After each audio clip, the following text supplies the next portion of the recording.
Chapter 607.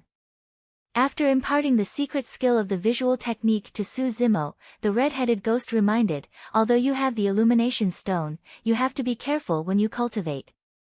It's best to cultivate in the morning and evening every day.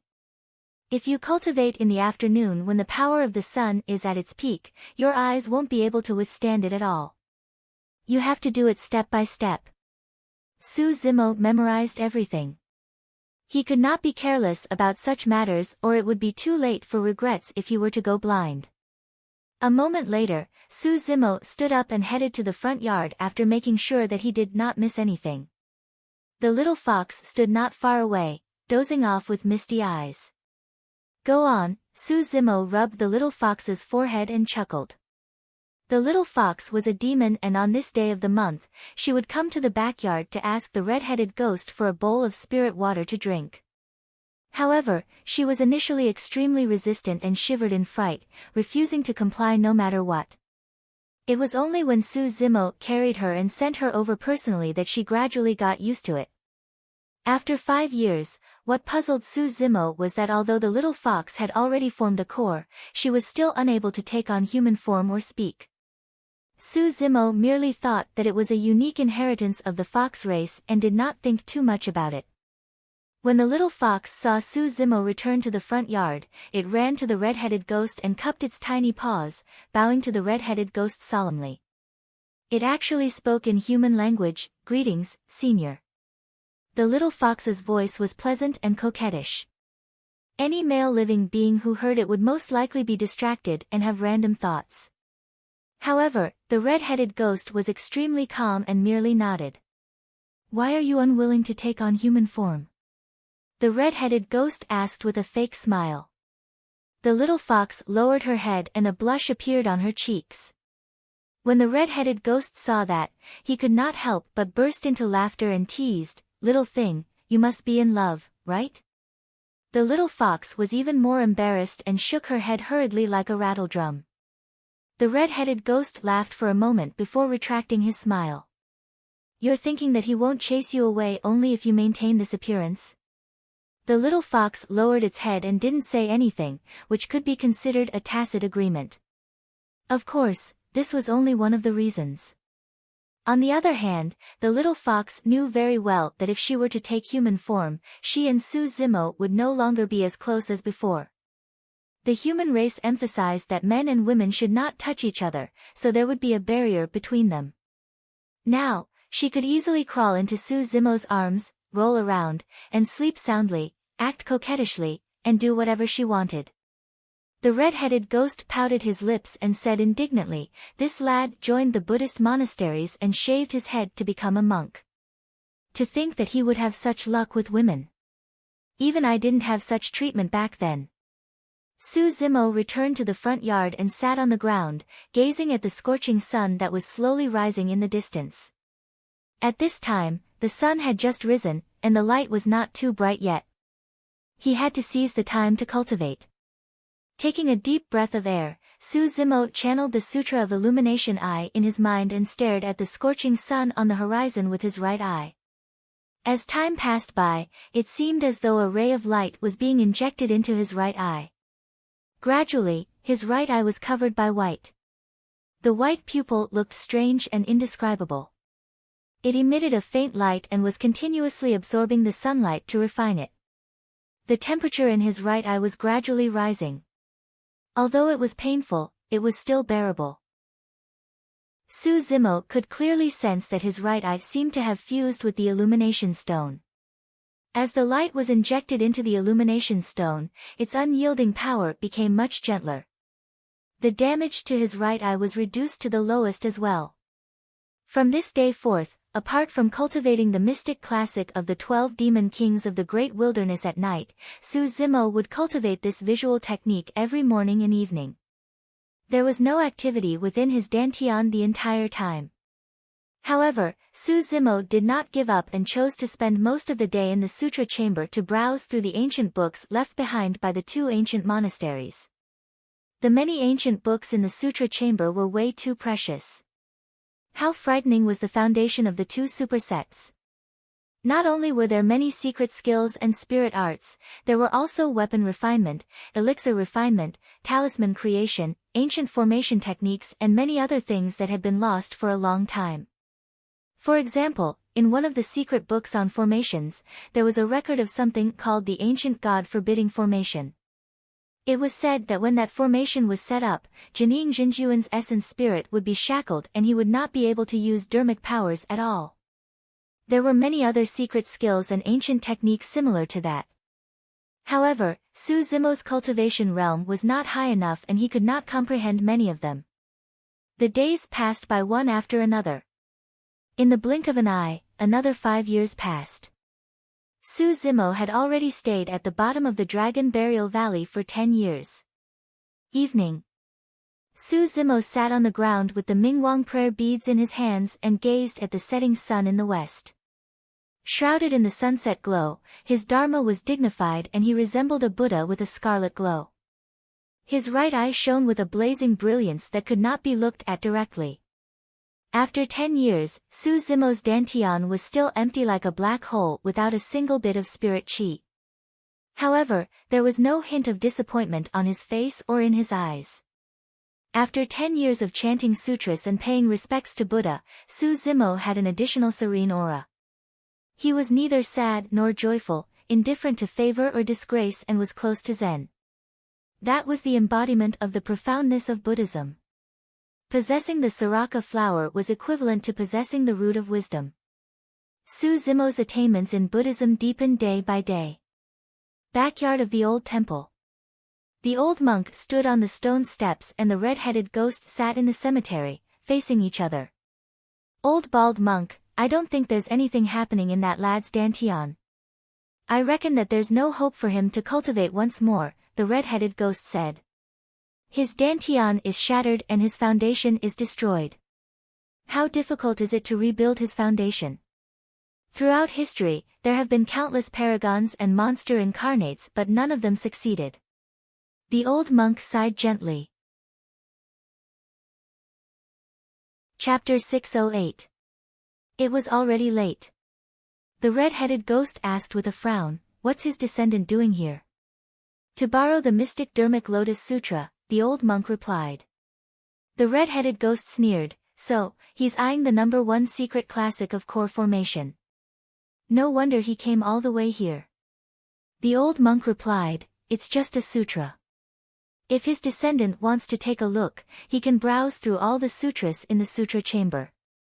You sure are generous, the red-headed ghost mumbled.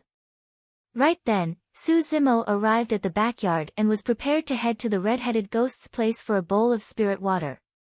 The old monk put away his spirit crane and turned to leave expressionlessly. The red-headed ghost placed the spirit water in front of him before lying on the ground with his back facing Su Zimo. He did not say anything and looked a little unhappy. Su Zimo was confused, wondering what the red-headed ghost was up to again. Su Zimo did not ask nor did he think too much about it. After 10 years, he already had some understanding of the red-headed ghost. Even if he did not ask, the red-headed ghost would tell him of his own accord. However, even if he pestered the red-headed ghost for answers, the latter would not say a single word about some things. Su Zimo raised his head and drank the spirit water before sitting on the ground to cultivate. The old monk returned not long after leaving the old temple. 2 more people appeared beside the old monk. To be precise, they were a human and a demon. The cultivator at the front did not look old and was at Jin Dan realm. Wearing purple robes, he had sharp brows and a chiseled face. His expression was indifferent and he exuded an aura that could dominate and suppress everything. The purple-robed cultivator's gaze flickered and everywhere he passed by, even the air seemed to have stopped. Just by standing there, he would make you unable to even think of resisting. Behind the purple-robed cultivator stood a burly man that was more than 2 meters tall and was covered in long hair. His chest was wide open and his bones were thick while his eyes shone with a scarlet glint. Anyone with a good eye would be able to tell that although the burly man was in human form, he was a complete demon beast. The demonic aura around the burly man was extremely strong, and his eyes shone with a ferocious glint. It was obvious that he was not a kind person. The old monk said, "There aren't many rules in this old temple. You're not allowed to step into the backyard. As for the other areas, you're free to roam around. If you want to read any sutras, you can just retrieve them." The purple-robed cultivator nodded and shifted his gaze to Mingzhen. At that moment, Mingzhen closed the sutra in his hands. He had just stood up and was about to bow to the purple-robed cultivator when the latter's cold voice sounded. "Give me the scripture in your hand, because I want to read it." Mingzhen was taken aback. It was rare for there to be an additional person in the old temple. Even if the other party did not say anything, Mingzhen would have taken the initiative to let him in. But now, the purple-robed cultivator's tone was truly disgusting. It was more like an order. He wasn't polite at all. Mingzhen could sense that the purple-robed cultivator did not care about him at all, as though he was ordering a servant around. Mingzhen instinctively looked at the old monk. The old monk sighed in his heart. This was a matter between juniors after all. Even if the purple-robed cultivator's attitude was displeasing, it was not his place to criticize him. As long as both parties did not fight to the death, the old monk did not want to interfere. After bringing the purple-robed cultivator into the old temple, the old monk returned to the great strength hall and closed the doors tightly. "Monk, are you deaf? Master wants to read that sutra in your hands. Hurry and hand it over." The hairy burly man behind the purple-robed cultivator hollered. Mingzhen frowned. After hesitating for a moment, Mingzhen handed over the mystic Dharmic Lotus Sutra in his hands. The purple-robed cultivator received it casually with a calm expression, not even looking at Mingzhen. It was as though everything was expected. Mingzhen was not annoyed either. He merely smiled and turned to pick up another sutra to study. Right then, the doors of the sutra chamber creaked open. A furry little thing walked out from within.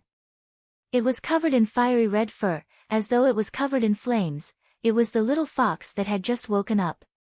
Yawning repeatedly, the little fox raised its tiny paws and rubbed its sleepy eyes. It was charmingly naive as it nearly tripped over the door of the sutra chamber. Mingzhen smiled. The purple-robed cultivator ignored it and focused entirely on the mystic Dharmic Lotus Sutra in his hands, his eyes turning brighter. When the hairy burly man behind him caught sight of the little fox, his eyes widened instantly. The little fox shuddered and jolted awake. The hairy burly man grinned. "Master, there's a vixen here. I'm going to capture her." "Yes," the purple-robed cultivator replied. "Ha ha ha ha."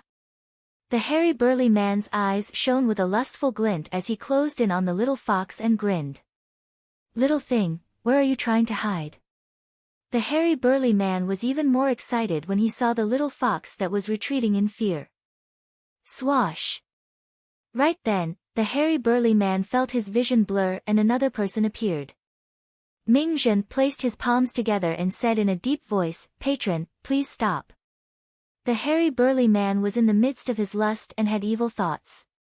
Instantly, his expression turned extremely terrible as he asked with a ferocious glint in his eyes, "Is that vixen your Tao companion?" "No," Mingzhen shook his head. "Is she your spirit beast?"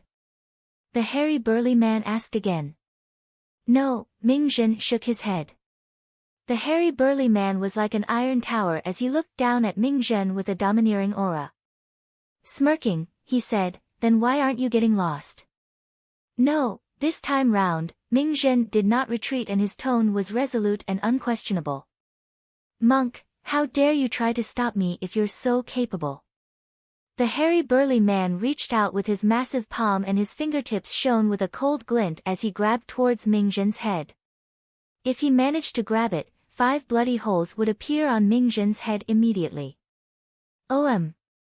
Mingzhen did not dodge and chanted Sanskrit. Roar! The moment Mingzhen chanted Sanskrit, the hairy burly man roared at him as well. Instantly, the world quaked and the weather changed. That roar dispelled Mingzhen's damning mantra instantly. The hairy burly man was terrifyingly strong. The hairy burly man's palm descended and Mingzhen had nowhere to retreat. Spirit energy surged from his fingertips and formed a lotus flower that welcomed the attack. Boom! The hairy burly man's palm collided with the lotus flower. There was a momentary pause. The lotus flower shattered. Mingzhen grunted and staggered 3 steps back. Boom! Before he could react, the hairy burly man's fist descended once more, smashing down viciously like a gigantic hammer. An explosive sound echoed through the voids. A look of hesitation flashed through Mingzhen's eyes. Right now, the best solution was to release Jean Dan's phenomenon. However, the release of Jean Dan's phenomenon was a signal to determine life and death. After all, these 2 people were brought to the monastery personally by his master. Was he going to release Jean Dan's phenomenon to determine life and death? During that moment of hesitation, the hairy burly man's fist had already arrived before him. Mingzhen could only defend hurriedly and release his bloodline. Jean Dan circulated with all its might and blocked with both arms. Bang! Mingzhen was sent flying by the hairy burly man's punch and rolled a couple of times on the ground in a wretched manner. Hee hee. The hairy burly man chased after him with a ferocious glint in his eyes as he said coldly, "How dare you try to block my path with that bit of capabilities? Don't go overboard." Right then, another voice sounded in the courtyard. It was calm and peaceful, as though it possessed a mysterious charm that could make one put down their weapons. Chapter 609. Even when the hairy burly man and Mingzhen clashed, the purple-robed cultivator did not raise his head at all. His expression was normal and he was completely uninvolved. It was as though everything was insignificant. In the eyes of the purple-robed cultivator, there was only the mystic Dharmic Lotus Sutra in his hands. However, the moment the voice sounded, the purple-robed cultivator frowned. It was the first time his expression changed after he entered the ancient temple. After a moment of hesitation, the purple-robed cultivator raised his head slowly and looked in the direction of the voice. Unknowingly, a monk had appeared in the courtyard. Wearing grey monk robes, he had refined features and a calm expression. His eyes were clear and shone brightly, as though they contained wisdom that could see through everything in the world. The moment he caught sight of the grey-robed monk, the purple-robed cultivator frowned once more. His pupils constricted in a strange manner. The grey-robed monk was looking at him as well. Their gazes met in midair. The purple-robed cultivator smirked with a playful look in his eyes. The grey-robed monk's expression was unchanged as he arrived beside Mingzhen and helped him up, wiping away the dust on his body gently. Mingzhen wiped away the blood from the corner of his lips and whispered, "Junior brother, be careful. That demon beast is extremely strong." The grey-robed monk was Su Zimo, who had transferred over from the backyard. The moment he stepped into the front yard, he caught sight of the purple-robed cultivator. Or rather, even in a crowd of 10,000 people, the purple-robed cultivator would be the first to be noticed. Nobody could ignore him. Su Zimo sensed an extremely dangerous aura from the purple-robed cultivator. The moment he caught sight of that person, Su Zimo's hairs stood on end. The only reason why he did not reveal any flaws was because he had cultivated Zen and Buddhism for 10 years and his mental state was calm. Although he had not exchanged blows with the purple-robed cultivator, Su Zimo was certain that this was the strongest perfected Jean Dan he had ever encountered. This person was much scarier than Shibuya 10 years ago. In fact, Su Zimo had a feeling that he would have definitely lost if he had met this person 10 years ago. Even if he used all his trump cards and took on his demon form, he would not be a match for this person. The purple-robed cultivator merely cast an indifferent glance at Su Zimo before lowering his head again to continue reading the mystic Dharmic Lotus Sutra. There was a clear warning in his gaze. The hairy man beside him shook his head. The voice of the grey-robed monk before him seemed to have a mysterious power that could dispel the hostility in his heart, making him unconsciously calm down. Strange. The hairy man let out a roar from the depths of his throat. "Monk, do you also want to meddle in other people's business?" The long-haired man stared at Su Zimo with an ominous glint in his eyes. He twisted his thick neck, making cracking sounds. Su Zimo didn't even look at him. His gaze was still on the purple-robed cultivator. He smiled and asked, "Benefactor, aren't you going to teach your spirit beast a lesson? It's causing trouble here." The purple-robed cultivator did not even raise his head and continued reading the sutra in his hand. Ha ha ha ha. The hairy man laughed maniacally. "Damned monk, how dare you provoke my master? You truly don't know what's good for you." When Su Zimo saw that the purple-robed cultivator was indifferent, he retracted his smile and said indifferently, "Since you've chosen to acquiesce, I'm sorry." Instantly, the old temple went silent. Even the air seemed to have frozen. "I'll take care of it for you." The moment he said that, Su Zimo had already vanished from the spot.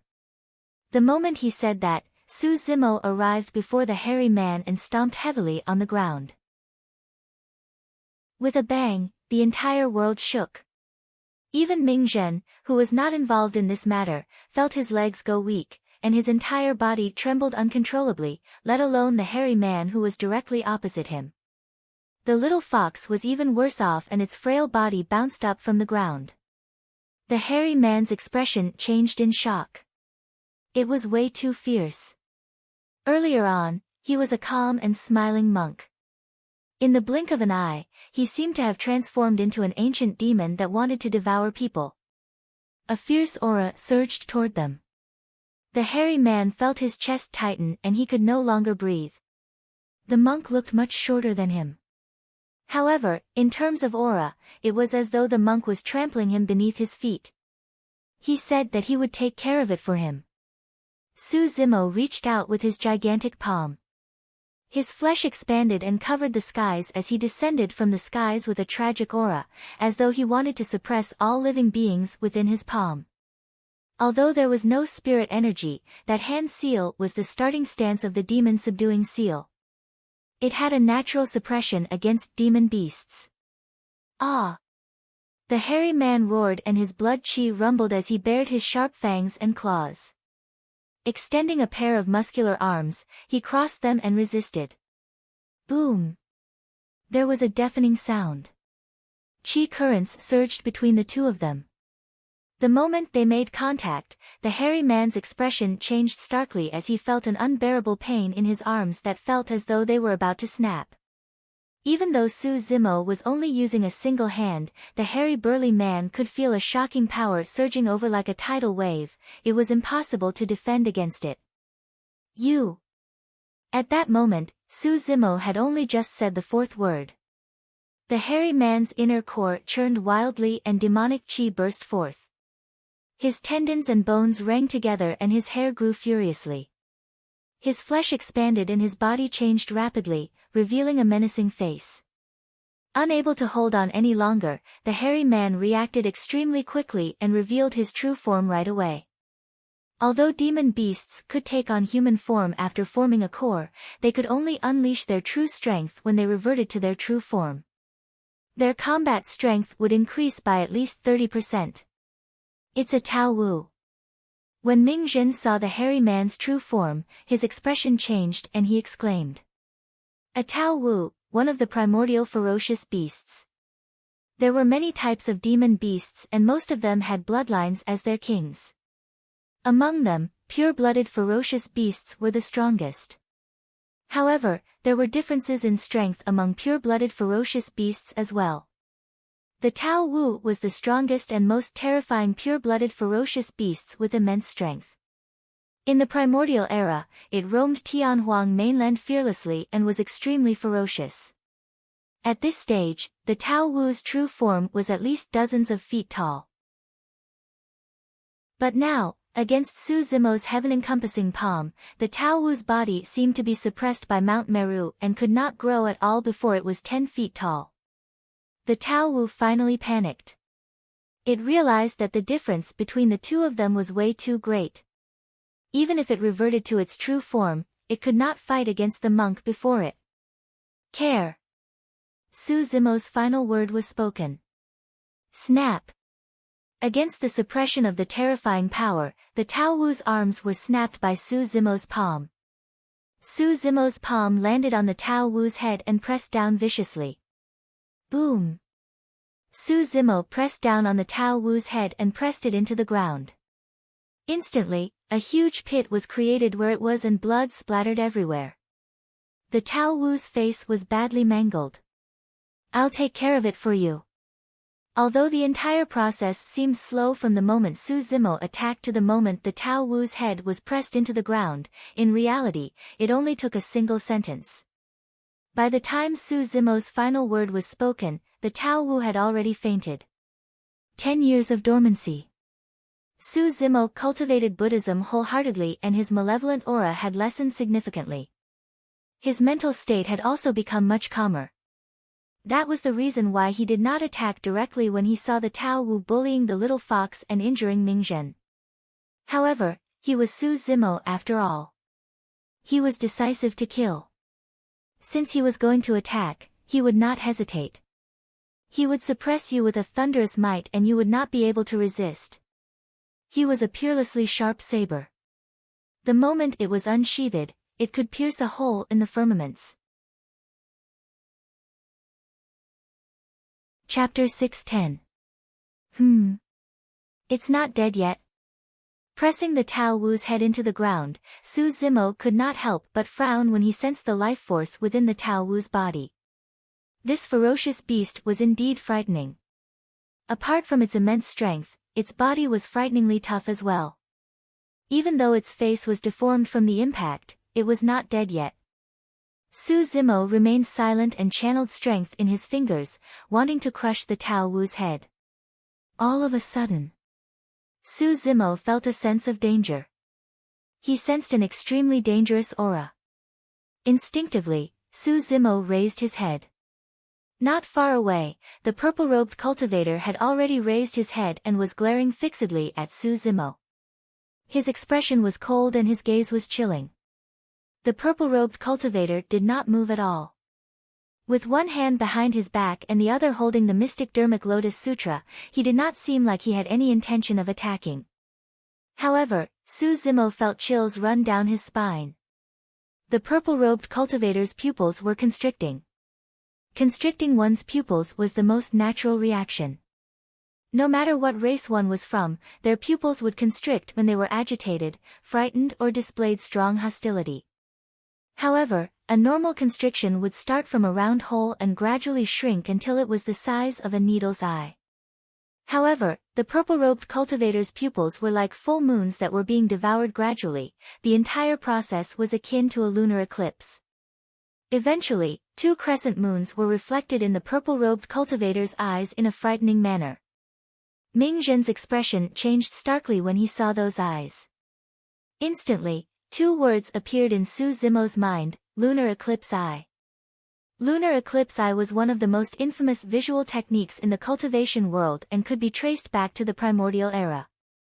Although the visual technique was extremely powerful, the cultivation process was extremely dangerous.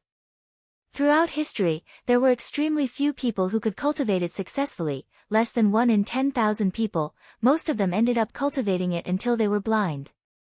To this day, even if cultivators were lucky enough to obtain the cultivation method of lunar eclipse eye, none of them would dare to cultivate it.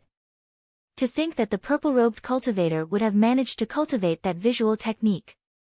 There were very few people who could cultivate eye techniques to begin with. Those who could cultivate the eclipse eye were even rarer. All of them were peerless geniuses and had great confidence in themselves. When he sensed the change in the purple-robed cultivator's eyes, Su Zimo realized that this person was definitely not a nobody in Tianhuang mainland. The purple-robed cultivator's eyes shone with a cold glint. In the next moment, the purple-robed cultivator's eyes returned to normal. However, these 2 cold lights were like 2 sharp scimitars, silently descending in front of Su Zimo at an extremely fast speed. In the eyes of Ming Zhen and the little fox, the void between Su Zimo and the purple-robed cultivator was torn apart by the 2 cold beams of light, as though it was a piece of cloth. The temperature in the entire courtyard plummeted. "Be careful," Ming Zhen only had time to exclaim. Suddenly, a sudden change occurred. Under the cover of the night, in the gloomy and cold courtyard, a ball of bright light suddenly burst out, bright and dazzling. It was as though a blazing sun had descended here and was emitting a blinding light. Illumination Eye. Su Zimo's right eye was as white as jade without any other colors. The light that shone from his right eye illuminated the entire old temple as though it was daytime. Suddenly, a blazing beam of light burst forth from Su Zimo's right eye and collided fiercely against the two cold beams of light. The two completely different forces collided, but there was no sound. The spirit energy between the two of them evaporated into nothingness. In the eyes of Ming Zhen and the little fox, the void between Su Zimo and the purple-robed cultivator seemed to have distorted and was collapsing. The might of the two top-tier visual techniques caused everyone's vision to be severely affected. Thud. Thud. Thud. Thud. Su Zimo retreated 3 steps back and the light in his right eye faded. At the end of the day, he was the one who was disadvantaged in this clash of visual techniques. Even so, he was not injured at all. A chilling intent entered his right eye and was dissipated by the illumination stone within. Su Zimo was rather calm. However, the purple-robed cultivator was shocked. What sort of visual technique was this monk cultivating to be able to fight against his eclipse eye?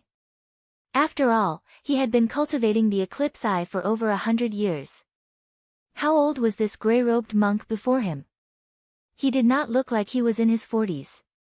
Even if this person had been cultivating that visual technique since he was in his mother's womb, he would only have been cultivating for 40 years at most. However, this visual technique that he had cultivated for 40 years was able to take on his eclipse eye that he had cultivated for more than 100 years and was only pushed back 3 steps. Something was even stranger.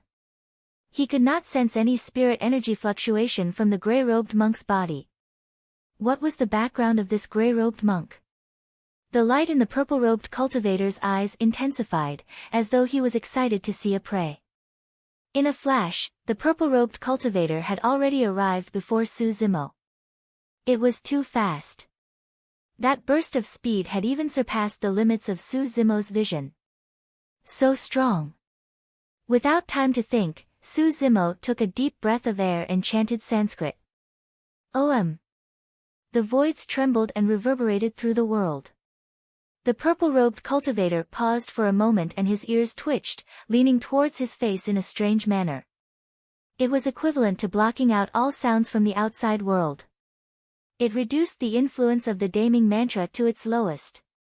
When he noticed that detail, Su Zimo narrowed his eyes with a grim expression. This purple-robed cultivator was even more frightening than he had imagined. Although it was a small action, Su Zimo knew very well that it was extremely difficult to achieve that.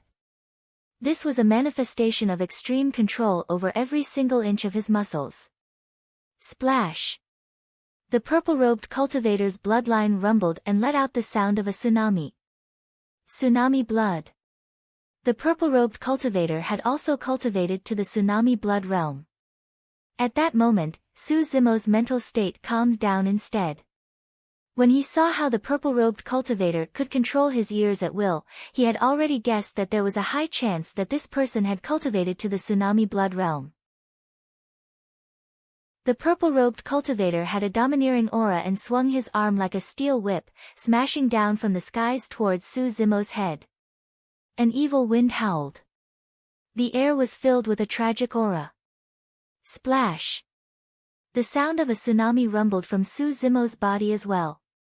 In the eyes of Ming Zhen and the little fox, the fight between the two of them was like two oceans that suddenly collided, wanting to devour the other. Both of their bloodlines were way too terrifying. Su Zimo's body was slightly bent and he seemed to be kneeling on one knee. His hands were raised, as though he was submitting to the purple-robed cultivator and offering an immortal fruit. Compared to the purple-robed cultivator's steel whip, Su Zimo's stance looked ordinary and indifferent without any aura to speak of. However, the purple-robed cultivator's expression changed starkly as he sensed an intense killing intent. Bang! His arm collided against Suzumo's palms. The collision between flesh and blood was not earth-shattering. However, it was tangible and felt as though he was defeated. If this was in the past, any cultivator would have their tendons and bones shattered and would be severely injured even if they didn't die. But now, not only did the purple-robed cultivator fail to suppress Suzumo, he even felt his arm being repelled and his chest revealing a huge opening. Chapter 611. Such a flaw was fleeting, and it was very difficult for most cultivators to grasp it. However, the purple-robed cultivator was up against Suzumo. A killing move from the mystic classic of the 12 demon kings of the great wilderness tore apart the purple-robed cultivator's arm. However, Suzumo did not stop and his initially curled body bounced apart. Crackle. His tendons and bones trembled. Boom. His feet landed heavily on the ground and the earth quaked. Making use of that tremendous momentum, Suzumo extended a pair of muscular arms. His muscles were knotted together and shone with a bronze glow.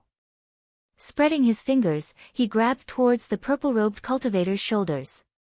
At the same time, Suzumo bent his knees and pushed forward. His entire body was like a galloping horse, fiercely charging over. After the sanguine ape fruit offering, he made use of the strength of his body bouncing apart and tendons stretching to use the plow heaven stride to reverse his momentum and divine steed dismemberment. There was no pause in the entire process and it was as smooth as flowing water. Instantly, an incomparably tragic aura was released from that collision. Even if a pure-blooded ferocious beast was in front of him, Suzumo would be able to rip it apart. Divine steed dismemberment was the most ferocious move in the mystic classic of the 12 demon kings of the great wilderness. Apart from that collision, Suzumo's extended arms were also a killing move. Once he grabbed hold of the purple-robed cultivator's arm, he would rip it off instantly. Initially, the purple-robed cultivator had the advantage. However, after being blocked by Suzumo's sanguine ape fruit offering, he revealed an opening and his momentum plummeted. The purple-robed cultivator's expression changed slightly at the sight of Suzumo charging over.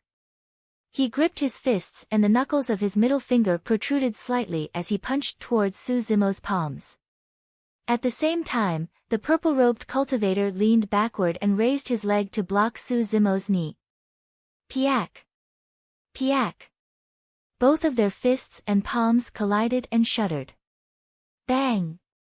Immediately after, Suzumo's knee slammed into the purple-robed cultivator's foot. The purple-robed cultivator took advantage of the momentum and leaped backwards. His body was as light as cotton and he floated down slowly without any resistance. That ferocious divine steed dismemberment was neutralized by the purple-robed cultivator with a gentle stance. Suzumo had fought countless battles since he started cultivating. However, there had never been anyone who could match him in close combat. This purple-robed cultivator was the first. The purple-robed cultivator's figure floated in midair. After pausing for a moment, the killing intent in his eyes intensified and he lunged forward once more. Boom! The purple-robed cultivator punched out. There was even a loud bang in the void. The purple-robed cultivator's black hair fluttered and his eyes shone brightly. He seemed to have fused with his surroundings and that punch contained the might of heaven and earth that was unparalleled. Crash! Suzumo did not dodge or retreat. He allowed his bloodline to rumble within his body and his aura had already reached its peak. Close combat was the most dangerous. Any mistake could result in death on the spot. Even against the seemingly unparalleled punch of the purple-robed cultivator, Suzumo did not choose to retreat. His eyes flickered with a ferocious glint as his battle intent rumbled. Ha!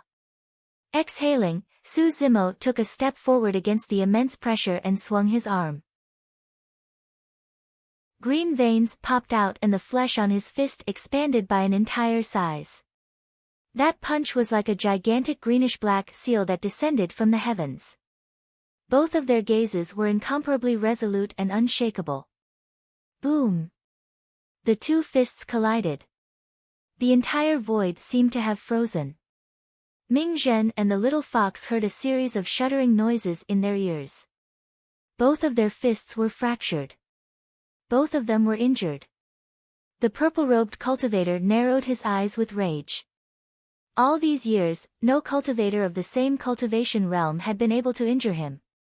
He had not expected that he would be injured in this dilapidated and unassuming old temple. Su Zimo was expressionless.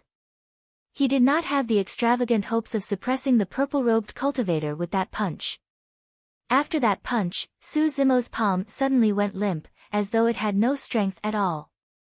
It landed on the purple-robed cultivator's arm like a limp bull's tongue. The purple-robed cultivator felt his scalp tingle and was alarmed. Boom! Without hesitation, the purple-robed cultivator's spirit energy surged out and gathered on his arm. Su Zimo's palm curled, shook and pulled. Shing! The robes on the purple-robed cultivator's arm were ripped apart, turning into tattered pieces that floated in midair. The two of them separated immediately after the contact. Although the purple-robed cultivator's arm was fine, it was trembling slightly, as though it had suffered a huge impact. Thankfully, he reacted quickly and released his bloodline and spirit energy at the same time. Otherwise, just now's attack might have snapped his arm on the spot. You have a death. Instantly, the purple-robed cultivator's expression darkened as he glared at Su Zimo and said slowly. His aura changed and a shuddering energy fluctuation appeared in the surroundings. Jin Dan phenomenon. Although Su Zimo did not have spirit energy, he was extremely sensitive to the power of phenomenons. It was clear that the purple-robed cultivator did not want to be entangled with Su Zimo after suffering a small loss and was prepared to use Jin Dan phenomenon to kill Su Zimo. Su Zimo had a calm expression. If the purple-robed cultivator used Jin Dan's phenomenon, that would mean that the two of them would have to fight to the death without any leeway. At that time, he would not have to worry about anything and could circulate his inner core to fight in his demon form. After his demon form, Su Zimo's combat strength would increase exponentially. Even so, he did not have the confidence to take down the purple-robed cultivator. The Jin Dan phenomenon was extremely terrifying and might have exceeded his imagination. Junior brother, don't panic. I'm here to help you. Right then, Ming Zhen arrived beside Su Zimo despite the strong aura between the two of them. His eyes were clear and a terrifying energy fluctuation appeared around him as well. Ming Zhen knew about the situation of Su Zimo's Dantian and knew that there was no way the latter could conjure a Jin Dan phenomenon without spirit energy. Therefore, Ming Zhen walked over hurriedly, intending to help Su Zimo defend against the purple-robed cultivator's Jin Dan phenomenon. The purple-robed cultivator's eyes shone brightly as he focused his attention on Ming Zhen. Su Zimo glanced sideways as well. A jade-like flower bud appeared behind Ming Zhen. It was pure and flawless with dew on it.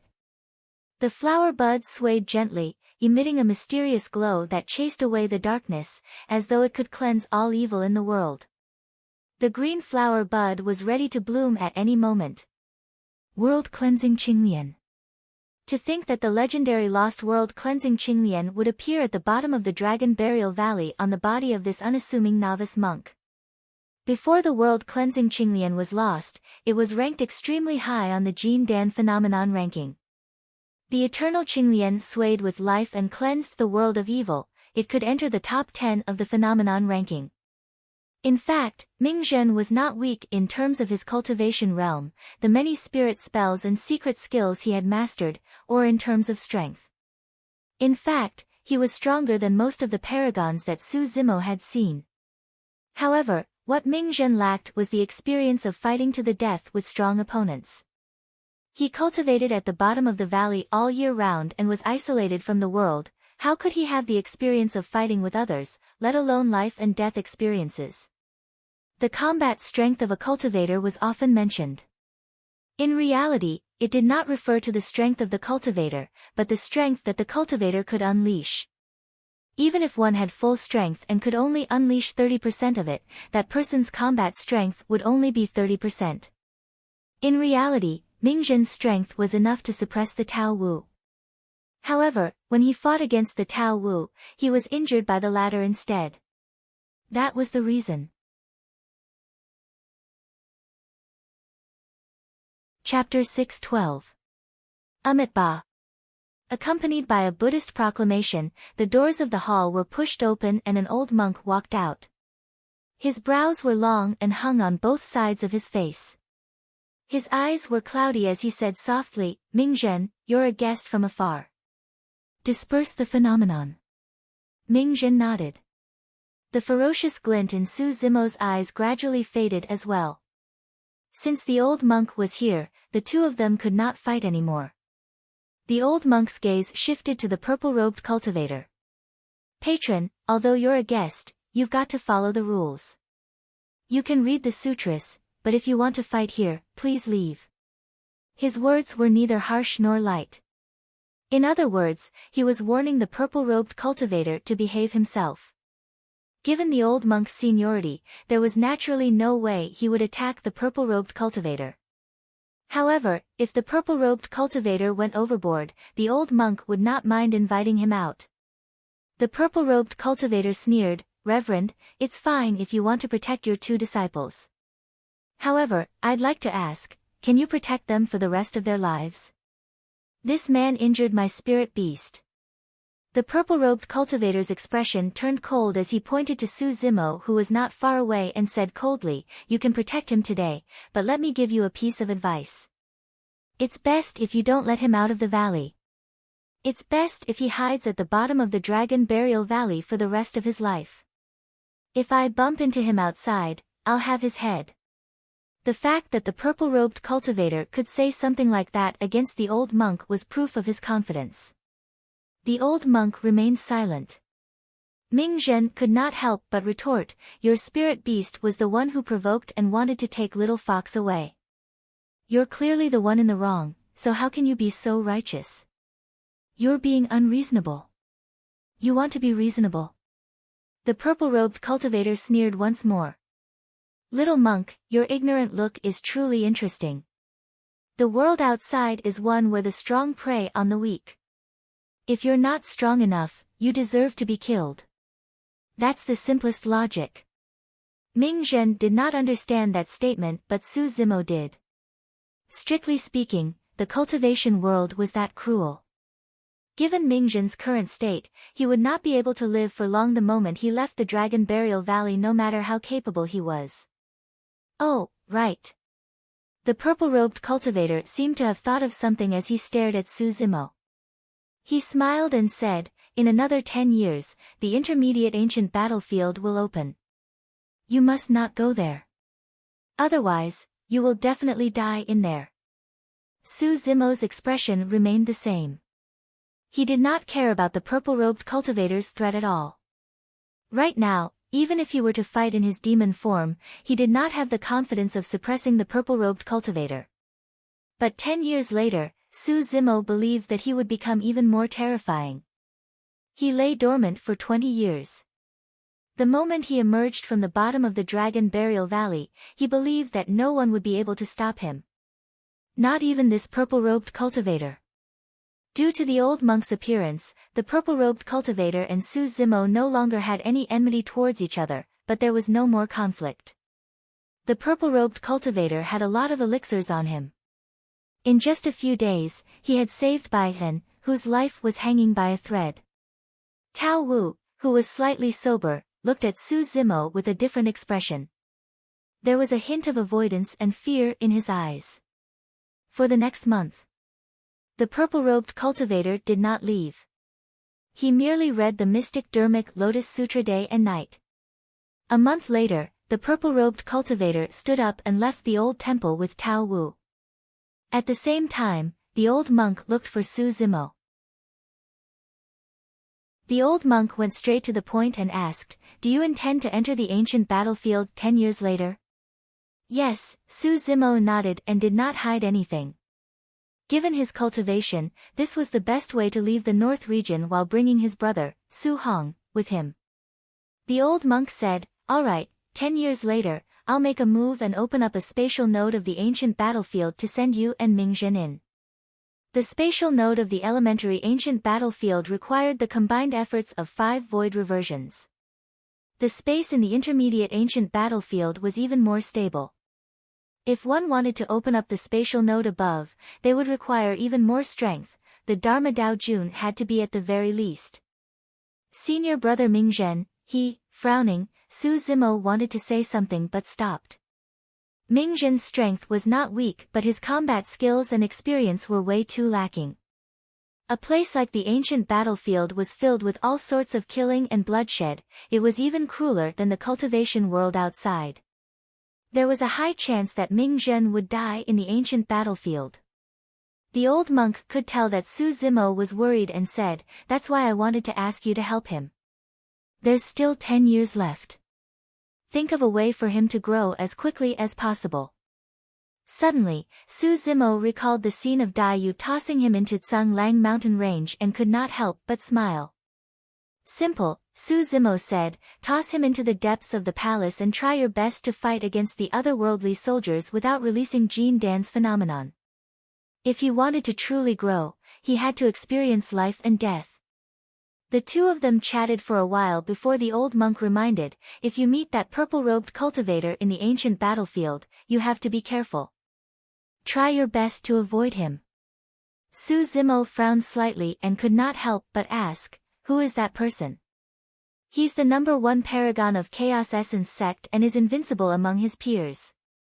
The old monk said, "It's said that this lad is already invincible in the Jin Dan realm in his 30s. If nothing goes wrong, he'll definitely be a titular disciple once he reaches the void reversion realm."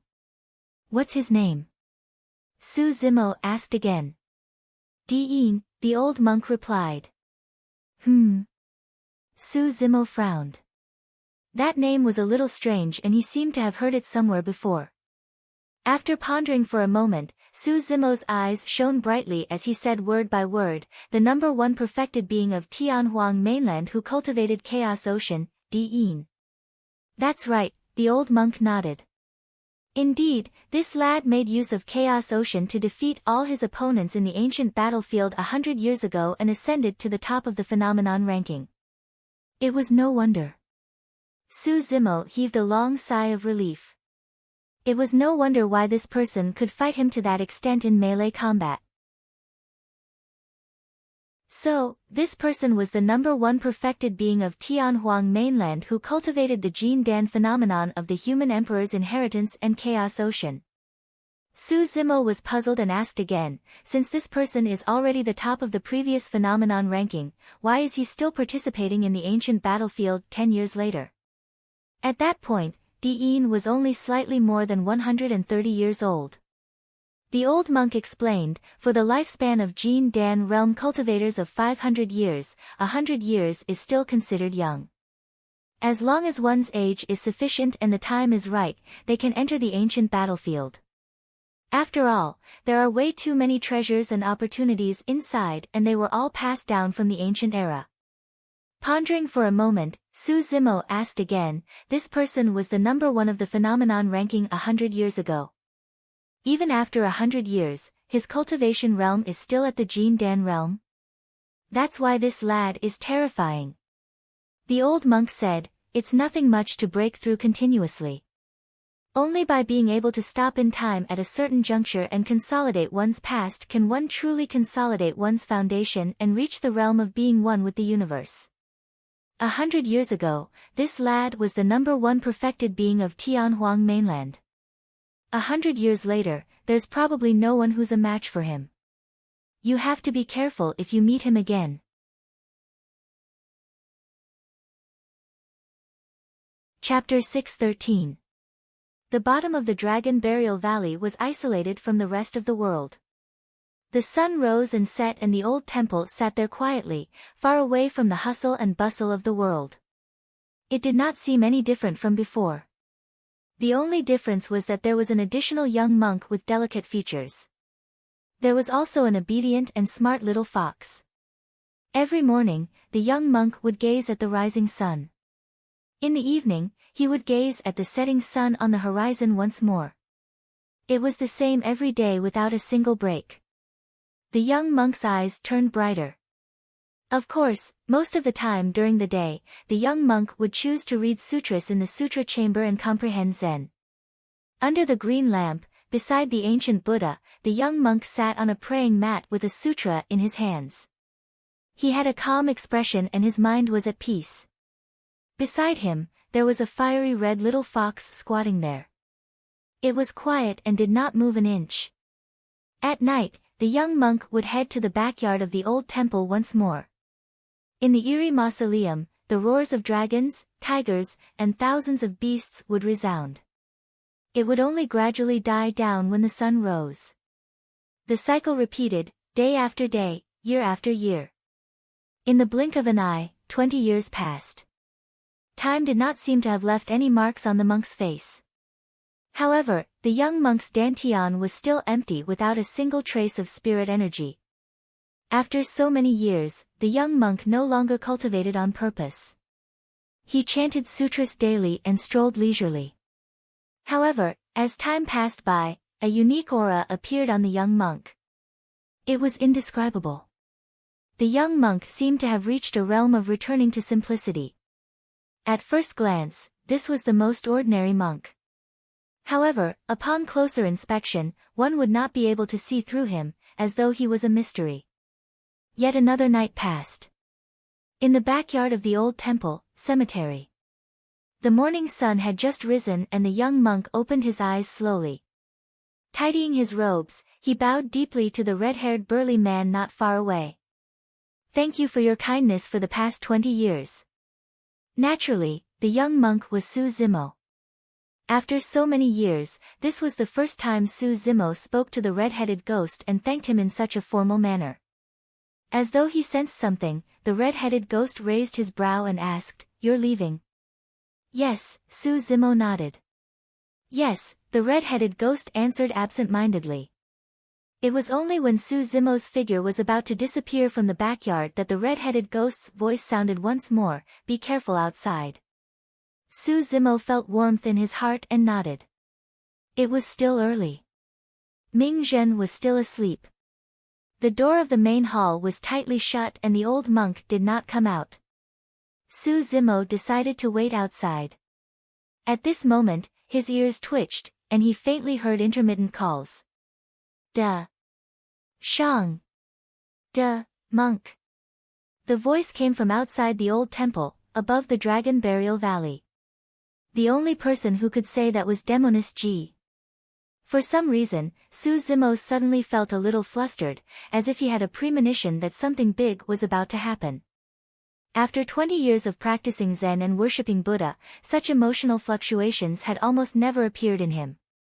Su Zimo pushed the door open and walked forward along the valley floor. After a few steps, Demoness Ji's voice sounded again. "Great monk, where are you? Hurry and come out.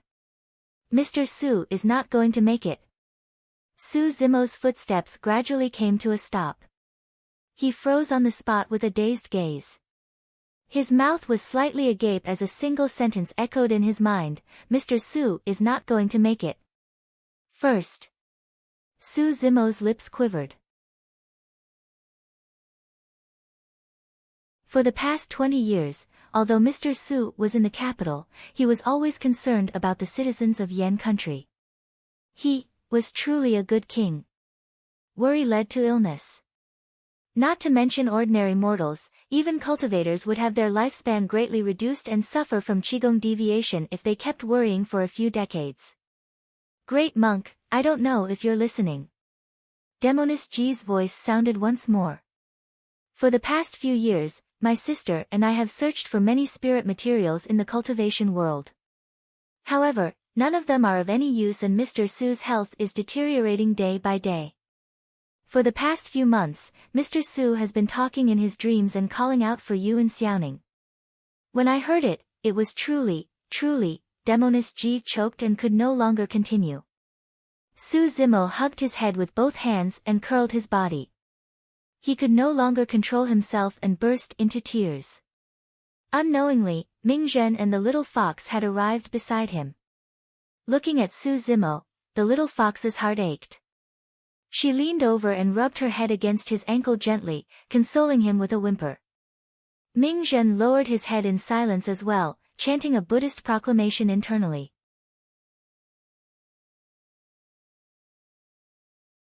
Chapter 6:14. Backyard of the Old Temple. The old monk and the red-headed ghost gazed into the distance, as though their gazes could penetrate the voids and land on the young monk who was sobbing. Both of them exchanged glances. Heis. The old monk sighed deeply. The red-headed ghost lamented, this day was bound to come sooner or later. It's good that he has to face it eventually. Who can say for sure whether it's good or bad? The old monk shook his head. Bald monk, what do you mean? The red-headed ghost could tell that there was a hidden meaning in the old monk's words. The old monk said, this lad is sentimental and Mr. Su is a shackle to him. It's because of this shackle that he shaved his head and became a monk. He has a clear heart and that's why he's willing to stay quietly at the bottom of the Dragon Burial Valley for 20 years. The red-headed ghost nodded to himself. The old monk was right. Given Su Zimo's character, even if he offended Glass Palace and was hunted down by the entire North region, would he be willing to tolerate it? Did he truly have no other way to leave the North region? If not for the fact that he had to wait for an opportunity to leave the North region with Su Zimo, given his character, he would have killed his way out the moment his inner core was restored more than 10 years ago. The old monk sighed. Now that he's free of this shackle, the nightmare of the paragons of the immortal, Buddhist and fiend sects and the monster incarnate of history that causes countless cultivators to tremble in fear might be returning. The red-headed ghost narrowed his eyes and asked, what can you tell? I don't know. The old monk shook his head. The red-headed ghost asked again, 20 years have passed and there's still no movement from his Jin Dan. Is there any chance of it recovering? I don't know. The old monk shook his head again. Pausing for a moment, the old monk said slowly, perhaps he has already found a way to recover his Jin Dan. Perhaps he hasn't. I don't know. I can't see through him anymore. The red-headed ghost's expression changed slightly. Even the old monk could not see through Su Zimo. After 20 years of Zen cultivation and Buddhist chanting, Su Zimo had indeed gained a unique aura. He was almost like a Buddha. The red-headed ghost's expression changed as he suddenly said, he's back. He's probably here to bid farewell to you. Also, you're his master after all. Give him a few life-saving items. Don't hide them all. When the time comes, he'll accompany you into the coffin. Just as the red-headed ghost was grumbling, the old monk had already turned and left. In the blink of an eye, he disappeared from the mausoleum garden and arrived at the main hall.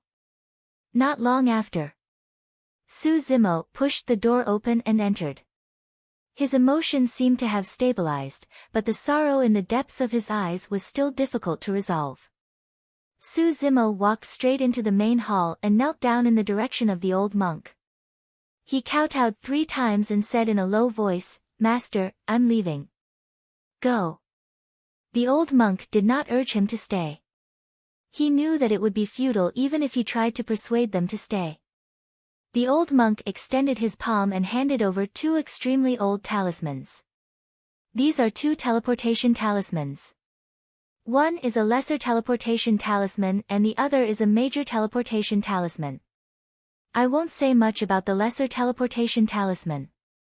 It's a random teleportation. As for this major teleportation talisman, it's a treasure that the Emperor of the Great Qian Empire requested a talisman grandmaster to refine. The furthest it can travel is through the distance between major regions and teleport over. Teleportation. The weight of these words was too heavy. Just the lesser teleportation talisman alone was extremely precious. What was more, a major teleportation talisman that could teleport in a specific direction. That was almost equivalent to giving Su Zimo an additional life.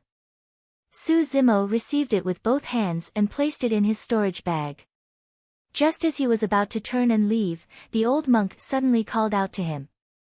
Looking at Suzumo's empty dantian, the old monk's eyes were filled with worry and curiosity.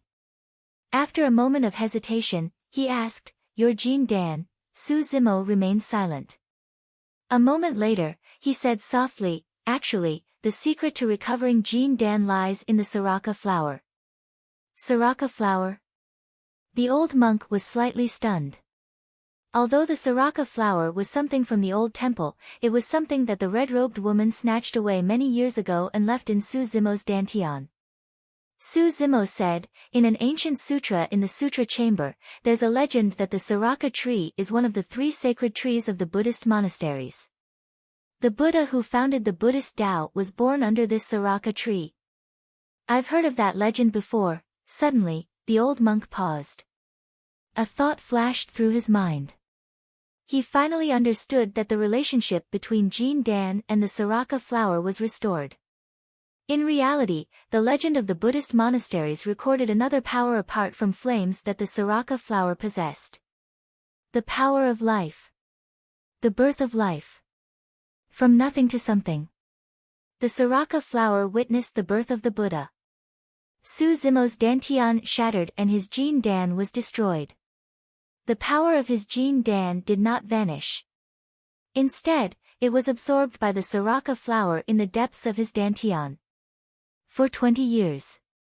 The reason why Suzumo meditated on the Tao and chanted sutras daily was because he was accumulating and stimulating the power of life within the Siraka flower. Suzumo was already heading out of the old temple. In a daze. Black hair grew on Suzumo's bald head and grew longer. Inside his body, in the originally pitch-black and empty dantian, the figure of a flower gradually appeared.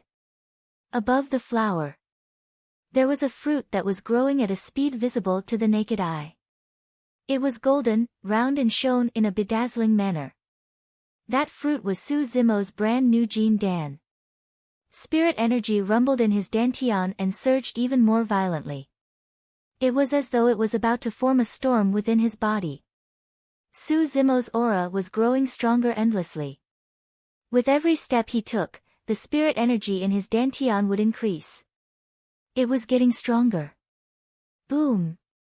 In the blink of an eye, the spirit energy in his dantian had already broken through the limits of early-stage Jin Dan and reached mid-stage Jin Dan. Before long. Boom! There was another sound. Late-stage Jin Dan. Suzumo had once consumed the 10,000-year vermilion fruit and the energy was not wasted. It was all absorbed by the Siraka flower and was now being regenerated.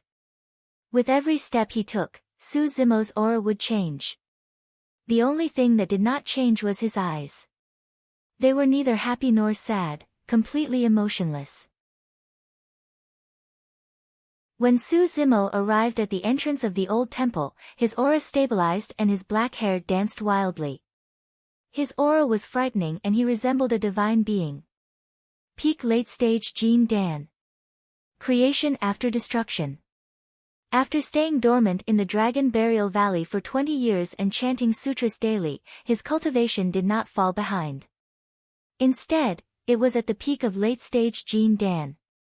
Of course, that was not the only change in Suzumo's body. However, no one could say it out loud. Standing at the entrance of the old temple, Suzumo turned around slowly. His eyes were clear as he looked at the 2 lines of flamboyant words on the wall of the grand hall in a daze. Those were the words left for him by Daiyu.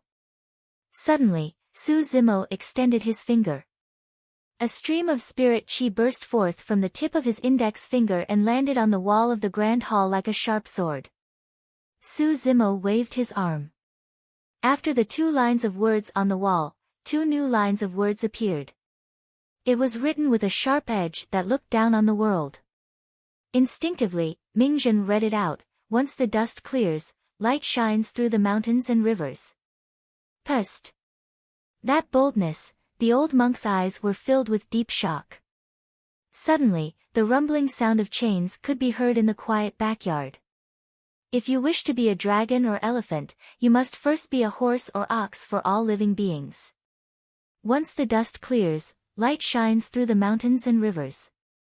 The first line was left behind by Daiyu. The second line was Su Zimo's reply.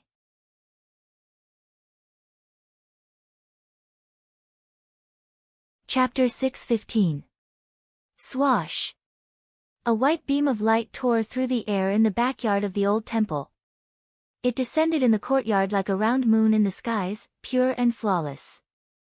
Moon concealment bow. Su Zimo reached out to receive it and caressed it gently. The sixth Khanate spirit pattern that was initially incomplete on the bow was now incomparably clear. A Khanate spirit weapon. After 15 years of absorbing the essence of the sun and moon at the bottom of the Dragon Burial Valley, the moon concealment bow finally became a Khanate spirit weapon. Su Zimo kept the moon concealment bow in his storage bag with a calm expression. Take this. A voice sounded in Su Zimo's mind. Before his sentence was finished, the sound of metal clashing echoed through the backyard, reverberating through the world with a murderous aura. The temperature of the old temple plummeted. Blood Quencher was born. A beam of blood light surged into the skies and hovered in midair. The 6 spirit patterns shone with a bedazzling brilliance. The strangest thing was that the 6th spirit pattern was blood red. That Khanate spirit pattern dyed the light around Blood Quencher red. The saber gave off a strong blood stench that sent chills down one's spine. As the red-headed ghost had expected, Blood Quencher had indeed undergone a shocking transformation after being buried in the cemetery at the back and soaked in the blood of many peerless experts from 10,000 years ago. Apart from the sharpness of a Khanate spirit weapon, Blood Quencher had a torrential ferocity. The blood light and blood stench emitted by the saber could even affect the minds of cultivators. The little fox's cultivation was insufficient and a single glance was enough to send chills down her spine. It was as though a grim hell had appeared before her eyes with corpses and blood flowing everywhere. The little fox shuddered and closed her eyes hurriedly. Ming Zhen's expression changed slightly as well as he chanted a Buddhist proclamation to compose himself. Ooh! Ooh! Suddenly, Blood Quencher sped towards Su Zimo with a murderous aura. It was extremely fast and let out a shuddering sound in midair. The red-headed ghost had said this more than 10 years ago. Once Blood Quencher advanced to a Khanate spirit weapon, it would definitely be an extremely ferocious item. Most ferocious weapons killed their owners. The stronger it was, the harder it was to subdue it. However, Su Zimo did not move at all and stood with his hands behind his back. His gaze was deep as he looked at Blood Quencher that streaked through the air calmly. He didn't seem to have any intention of making a move. However, for some unknown reason, the closer Blood Quencher was to Su Zimo, the slower it became, as though it was stuck in a swamp. Ming Zhen and the little fox both widened their eyes. The saber was less than an inch away from Su Zimo's glabella. Its sharpness almost touched Su Zimo's skin. However, Su Zimo did not move an inch. There was not even the slightest ripple in his eyes.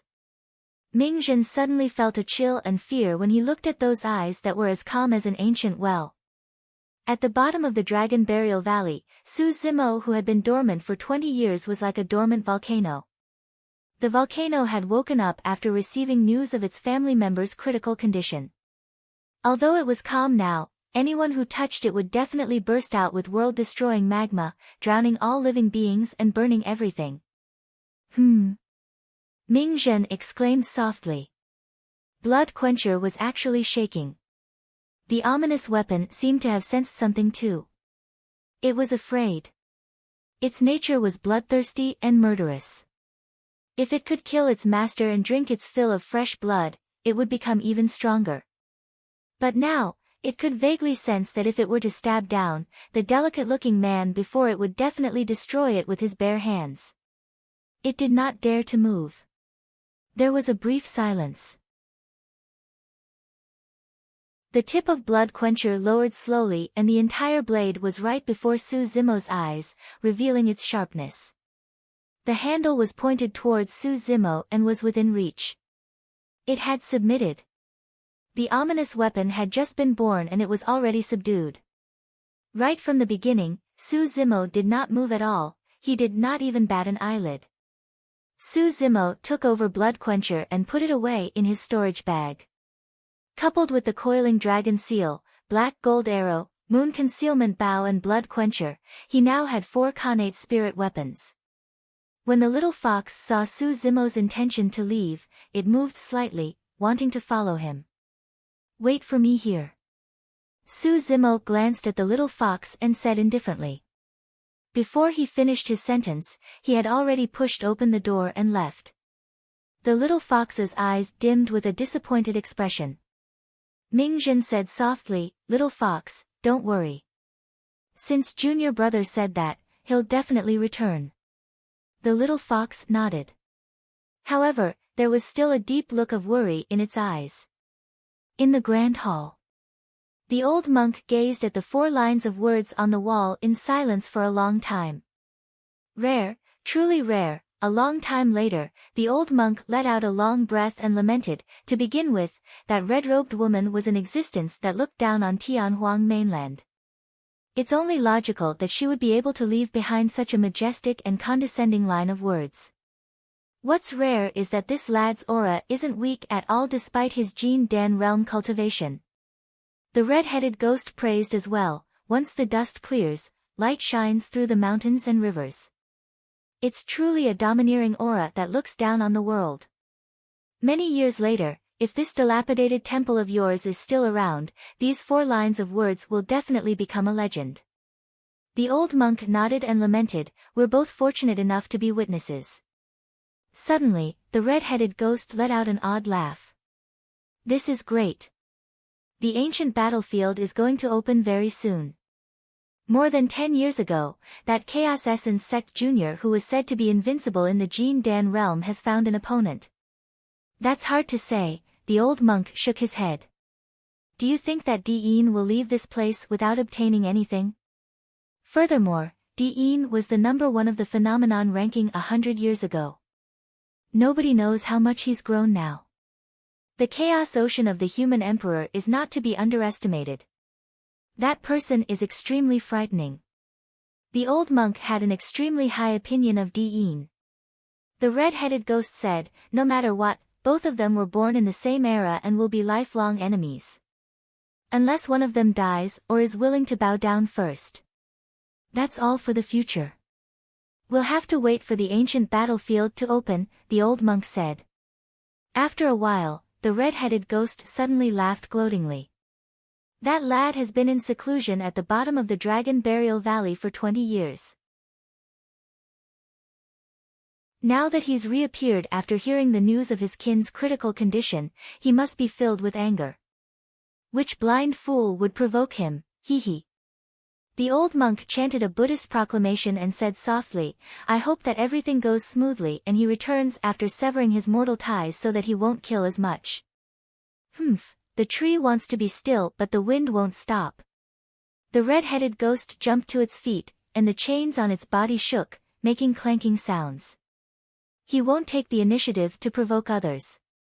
However, 20 years is enough for many things to fade away. I'm sure many cultivators of the North region have already forgotten about him. The red-headed ghost reared his head in laughter and shouted, "That's for the best. Tremble, cultivators of the North region. The monster incarnate of history that you guys ganged up on and bullied back then and sent into the Dragon Burial Valley is back. Ha ha ha ha."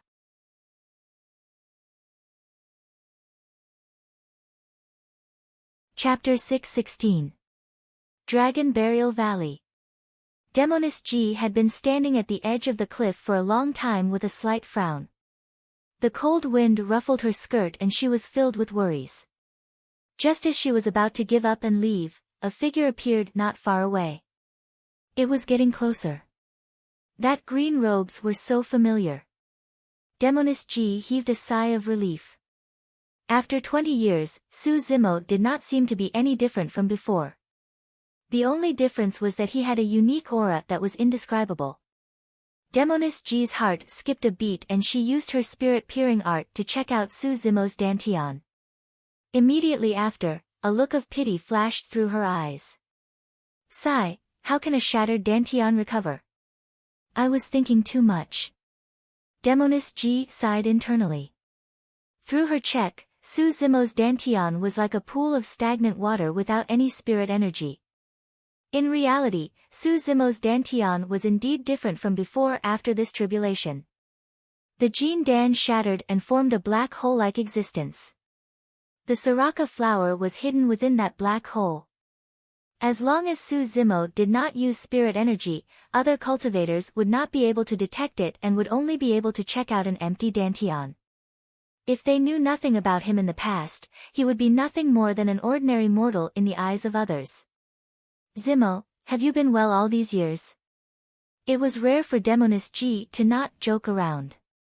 Instead, she was a little sentimental with a hint of heartache and pity in her eyes. 20 years ago, this person in front of him was so dazzling. Even some cultivators in Tianhuang mainland had heard of him, let alone the North region. But now, most people in the North region had probably forgotten about him, let alone Tianhuang mainland. Su Zimo replied calmly, I'm fine. I know where Mr. Su is. I'll take you there. Su Hong did not have much lifespan left, and the earlier they met, the better. Demoness Ji knew what Su Zimo was thinking and led the way without hesitation. Su Zimo followed closely behind. The two of them sped through the great Qian ruins. Arriving at the depths of the imperial palace, Su Zimo paused as he looked at the blood-stained ruins beneath his feet. 20 years ago, when the vermilion fruit was born, the geniuses of the North region gathered. It was unknown how many geniuses had died in that battle. That fire burned through half the sky. The temperature of the golden magma was extremely high, burning the ground until it was riddled with holes. The underground palace had long collapsed, burying the underground cavern. The mysterious golden volcano was also buried deep underground. No matter what secrets there were, it was likely that no one would know. After a slight pause, Su Zimo caught up to Demoness Ji once more and suddenly asked, Is Yao Xue in trouble? Su Hong was in a critical condition. If Ji Yao Xue knew about this, she would definitely come to inform them. Unless she was in trouble and couldn't leave. Yes. Demoness Ji nodded. Over the years, there have been frequent wars in the North region with the rise of feudal lords. The other three dynasties are eyeing us covetously, and the great Zhou royal court is also in turmoil with internal and external troubles. 2 years ago, the Xia, Shang and Yu dynasties joined forces and formed an alliance army to invade the borders of the great Zhou dynasty. They wanted to destroy the great Zhou dynasty completely and divide its territory. Su Zimo asked in a seemingly casual manner, what are the cultivators of the dynasties fighting? Most of the armies are formed by Foundation Establishment and Jin Dan cultivators. Of course, there are also Jining Jinjuan cultivators accompanying the armies. Void reversions won't appear on the front lines yet. Void reversions will only appear for the final battle if the Alliance army reaches the capital and is on the verge of collapsing. Demoness Ji replied. Su Zimo hummed in acknowledgement. Demoness Ji continued, My sister led the army personally to defend against external enemies and has been outside for close to 2 years without returning. She doesn't know about Mr. Su's situation at all. Su Zimo frowned. Demoness Ji added hurriedly, however, don't worry. My sister is fine and Auntie Gu has been by her side the entire time. Su Zimo remained silent. Through Demoness Ji's words, he could already guess that Ji Yaoxue was in a terrible situation. Even if her life was not in danger, she would be in trouble. Since the 3 dynasties had joined forces, they were bent on obtaining the territory of the great Zhou dynasty. With the alliance army bearing down on the borders, even with the advantage of terrain, it would be difficult for the great Zhou dynasty to defend against the alliance army with its foundation alone. The fact that Ji Yaoxue had not returned for 2 years was proof of how terrible the situation was. Furthermore, anything could happen on the battlefield in the blink of an eye. Even with the chief steward of Sky Treasure Pavilion, Gu Shi, by her side, Ji Yaoxue might not be absolutely safe. The two of them traveled day and night without stopping. A few days later, they arrived in the capital of Great Zhou. In order to avoid unnecessary trouble, Su Zimo sat in Demoness Ji's carriage and drove into the palace. After making many turns, they headed towards a secret place in the palace. Before long, Demoness Ji brought Su Zimo to a house and said softly, "I'll be outside and won't be entering. Call for me if there's anything." Su Zimo nodded. Standing quietly in front of the door, Su Zimo did not dare to push it open. In fact, he had already reached out and touched the door but did not dare to push it open. Su Zimo knew that his elder brother, Su Hong, was inside. He could already sense the aura of twilight coming from the house. The more that was the case, the more he did not dare to push open the door. "Zimo, is that you?" Right then, a voice sounded from within the house. It was a little weak and hoarse. Instantly, countless images flashed through Su Zimo's mind. "Zimo, you're not allowed to learn martial arts. Go back and study. This horse is called Jue Feng. It's rather sentient and has an affinity with you. It's yours from now on. Zimo, as long as you can become an elementary scholar this time round, I'll reward you with a mansion." This voice was no longer as steady and powerful as before, and it was full of energy. However, it awakened many of Su Zimo's memories. Instantly, Su Zimo felt a lump in his throat and pushed open the door. "Elder brother, it's me." Although he was mentally prepared, Su Zimo's heart still skipped a beat the moment he caught sight of Su Hong. His elder brother was old. Time was like a merciless carving knife, leaving scars on Su Hong's face. If he had not witnessed it personally, Su Zimo would not have been able to imagine that this old man with one foot in the grave had once led the black armored cavalry on the battlefield and dominated the world with a cold iron showering spring spear in his hands. How high-spirited was that? A few decades had passed. Su Hong, who was in his 60s, looked like a 100-year-old man. His hair was white and his eyes were cloudy. However, his gaze towards Su Zimo was still kind and comforting.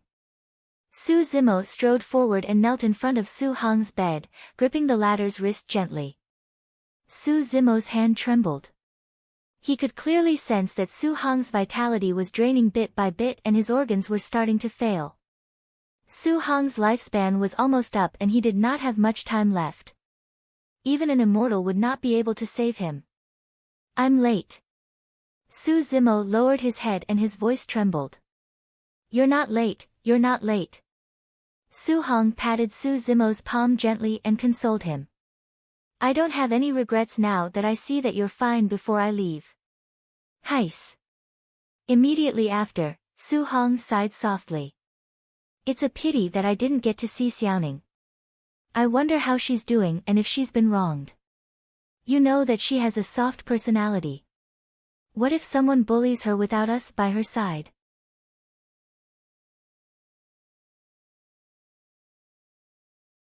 Chapter 617. Su Zimo said, in order to refine spirit medicines that can increase one's lifespan, Xiaoning joined a major sect and won't be mistreated. She even said that she wants you to be the first to consume the elixir after she refines it. That lass. Su Hong smiled. Looking at his elder brother's smile, Su Zimo felt even more sorrowful. There was still more than a month before the opening of the ancient battlefield. He knew very well that given his elder brother's current condition, he would not be able to last until then. This meant that the siblings would not be able to meet again. After a while, Su Hong patted the back of Su Zimo's hand and said softly, "Send me back." Su Zimo understood what Su Hong meant by back. It was likely that Su Hong had been thinking about this for the past 20 years. A fox dies in the hills and a fallen leaf returns to its roots. Not only did Su Hong have sentimental feelings towards that land and its people, he also felt a deep sense of guilt. He had to return. All right. Su Zimo nodded and helped Su Hong to his feet, heading outside. Not far away, Demoness Ji was waiting and hurried over, asking softly, "Where are you going?" Su Zimo said, "Let's get out of the city first."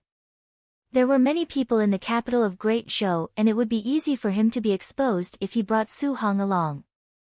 If anyone discovered that Su Hong was in the capital of Great Zhou would be destroyed even before the allied army of the three dynasties attacked. Su Zimo helped Su Hong onto Ji Yaoshue's carriage. The carriage shone with pearls and jade, looking elegant and luxurious. Spirit light shone brightly as it rose into the air slowly, heading out of the capital. Seeing that it was a princess's carriage, the journey through the capital was almost smooth. Before long, the three of them left the capital. When Su Zimo saw that there was no one around, he said, "Demoness Ji, thank you for your help. I'll leave with my elder brother right away. You can head back. I have nothing on. Where do you guys want to go?" "I'll send you guys," Demoness Ji said hurriedly. Su Zimo was about to reject her when he frowned and his ears twitched. "Someone's here." Su Zimo's expression turned cold. The speed of the newcomer was extremely fast, and it was obvious that he did not come with good intentions. Very soon, the sound of clothes fluttering in the air was heard. 10 figures descended and surrounded Demoness Ji's carriage. The person in the lead wore armor and was bald without eyebrows. His gaze was as sharp as an eagle's. He was the Grand Commander of the Great Zhou Dynasty's Scarlet Vulture Guards, Vulture. The other 9 were dressed in crimson Taoist robes and had sect badges hanging from their waists. Their auras were powerful and their expressions were unfriendly. These 9 people were all perfected Jean Dan from True Fire sect. She pressed down on Su Zimo's arm gently and shook her head, indicating for him to calm down and not be rash. If his whereabouts were exposed, he would be hunted down endlessly. The entire northern region would be shaken. Su Zimo remained expressionless and declined to comment. Through the curtains, she asked in a deep voice, "Vulture, don't you know who I am? How dare you block my carriage?" "Hee hee." Vulture chuckled and asked, "Little princess, where are you going?" "Where I'm going is none of your business. Get lost." There was a hint of anger in her voice as she hollered. "Humph." Vulture retracted his smile and said darkly, "Little princess, you must have received some news and are trying to inform your sister, right?" "What did you say?" Demoness Ji frowned, not knowing what Vulture meant by that. At that point, Su Zimo had already realized that Ji Yaoshue's situation was worse than he had imagined. The fact that a guard of the capital dared to block the carriage of a princess of Great Zhou was proof of how chaotic the capital was. Furthermore, it was clear that Vulture was hinting at something with his words just now. Vulture sneered, "Little princess, you don't have to feign ignorance in front of me. Even if you don't know anything, please return to the capital." Demoness Ji's killing intent surged. She was not a kind person. Her other identity was the pure maiden of the fiend sects. Suddenly, Demoness Ji felt her vision blur. Su Zimo had already left the carriage. "Vulture, do you still recognize me?" A calm voice sounded from outside the carriage. Vulture looked at the green-robed cultivator before him and froze for a moment. Immediately after, his eyes widened and his pupils constricted as he exclaimed, "It's you. Why aren't you dead?" Vulture was flustered when he caught sight of Su Zimo. A person's reputation was like a tree's shadow. Su Zimo's name spread throughout the North region after the battle at the Great Qian Ruins. It was one thing for this person to die. If he were to stand before him alive, no perfected Jean Dan of the North region would be able to maintain their composure. "Who is that?" The True Fire sect cultivator at the side used his spirit-peering art to check and realized that the green-robed scholar before him had an empty dantian. He was only a mortal and could not help but have a look of disdain. He is, I'm Su Zimo." There was a momentary silence. The cultivators of True Fire sect exchanged glances before bursting into laughter. "Su Zimo has already died at the bottom of the Dragon Burial Valley. Everyone knows that and you say that you're Su Zimo? Ha ha ha ha, how interesting. To think that someone would impersonate a dead person." Everyone from True Fire sect laughed. However, Vulture wanted to cry and his body stiffened as he broke out in cold sweat. He realized one thing. The moment the green-robed cultivator before him said that he was Su Zimo, all of them were going to die. Is it funny? Before the laughter of a true fire sect cultivator stopped, his vision blurred and a cold voice sounded by his ears. So fast. That was the final thought in that person's mind. The next moment. Right in front of everyone, Su Zimo extended his finger and tapped the person's throat gently. Crack. Crack. Crack. His throat shattered and a perfected Jean Dan died on the spot. How dare you? Thief, how dare you? The other perfected Jean Dan sect cultivators were enraged and hollered. Clang. Clang. The 8 perfected Jean Dan sect cultivators summoned their flying swords one after another. The swords quivered and shone brightly. The 8 of them quickly formed an encirclement and surrounded Su Zimo in the middle. Summoning their flying swords with one hand, they conjured hand seals with the other and released the spirit arts of True Fire Sect. Their attacks surged forward. Su Zimo's expression was unchanged as he suddenly spoke. Om. Su Zimo chanted in Sanskrit. It was the first syllable of the Daming mantra. In an instant, it was as if a sudden clap of thunder had exploded, reverberating endlessly. The entire void was filled with a shuddering power.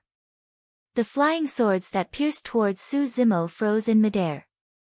The spirit arts of the 8 perfected beings of True Fire Sect dissipated in midair. The 8 of them were motionless on the spot with bloodshot eyes that bulged out. Vulture could see it clearly. Blood began to seep out of their ears, nostrils, eyes, and mouths. They were bleeding from all 7 orifices. Me. Su Zimo spoke once more. The second Sanskrit voice descended. Bang. Bang. Bang. Bang.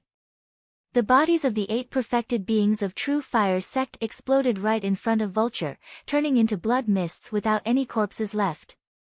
That was the scene that Demoness G witnessed the moment she walked out of the carriage. The 8 perfected Jean Dan sect cultivators were killed by the 2 syllables from Su Zimo's mouth. Suddenly, Demoness G realized something. After 20 years, not only did Su Zimo's combat strength not weaken, it had even grown to a terrifying level where even she could no longer see through him.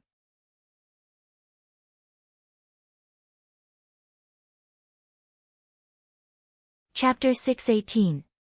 Turning around, Su Zimo's gaze landed on Bald Vulture who was not far away as he asked indifferently, "Tell me, what do you know?" "What are you talking about, fellow Taoist?" I don't know." Bald Vulture laughed dryly. "If you don't speak, die." In the void, Su Zimo walked towards Bald Vulture step by step. Although his speed was neither fast nor slow, it formed a tremendous pressure that surged over. This was a true sense of oppression. In fact, Bald Vulture even felt suffocated. His arms trembled slightly and a look of fear flashed through his eyes. Immediately after, it was replaced by madness. Bald Vulture's expression was menacing as he grit his teeth.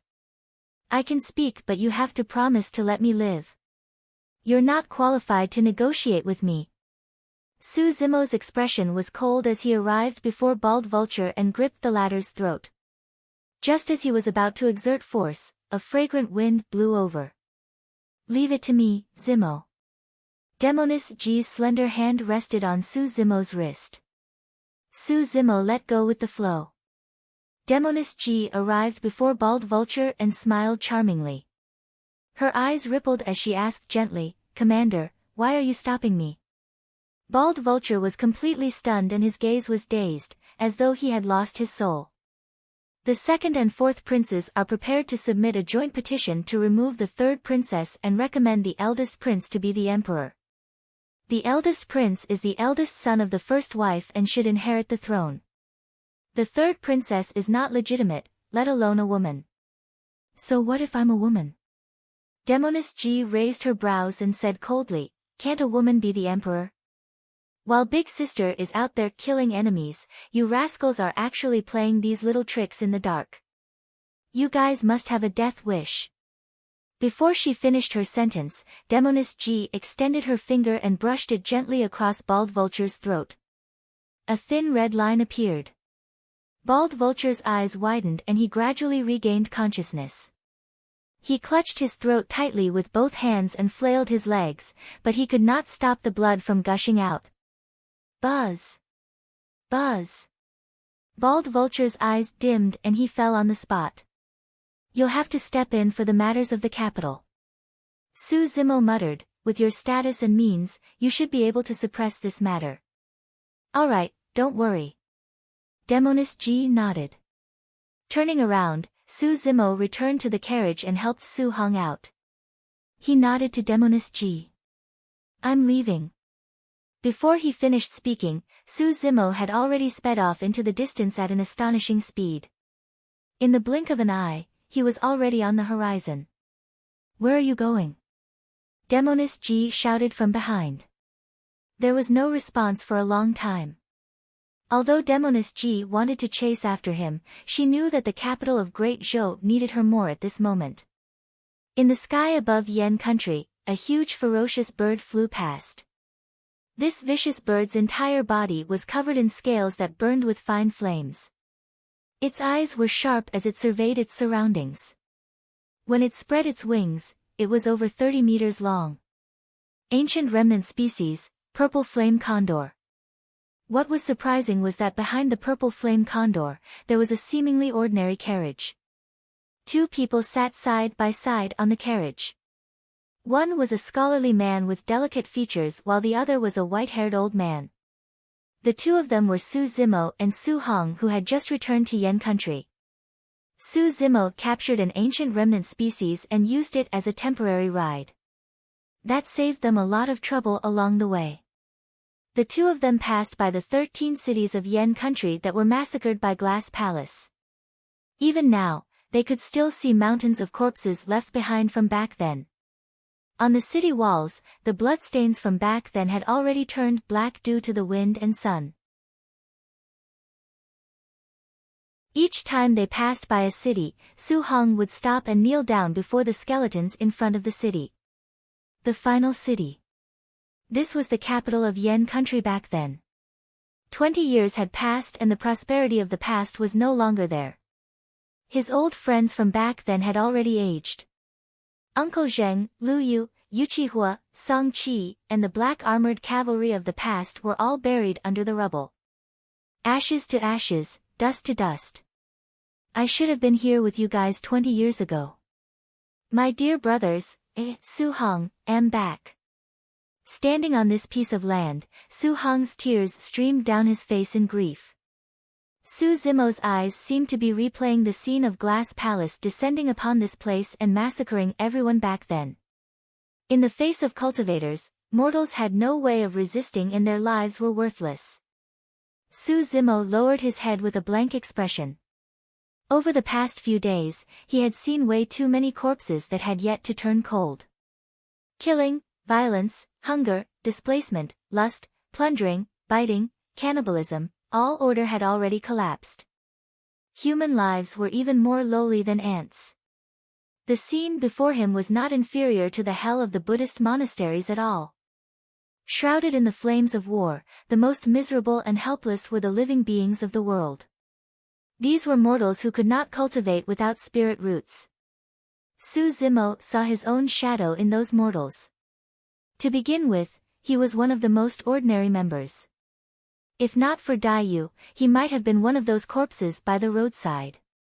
Su Zimo might have been able to save 1, 2, or even 100 people if he made a move. However, he could not save everyone. In fact, he could not even save his kin. He could only watch helplessly as Su Hong's lifespan ran out. Along the way, Su Zimo had been thinking about a single question.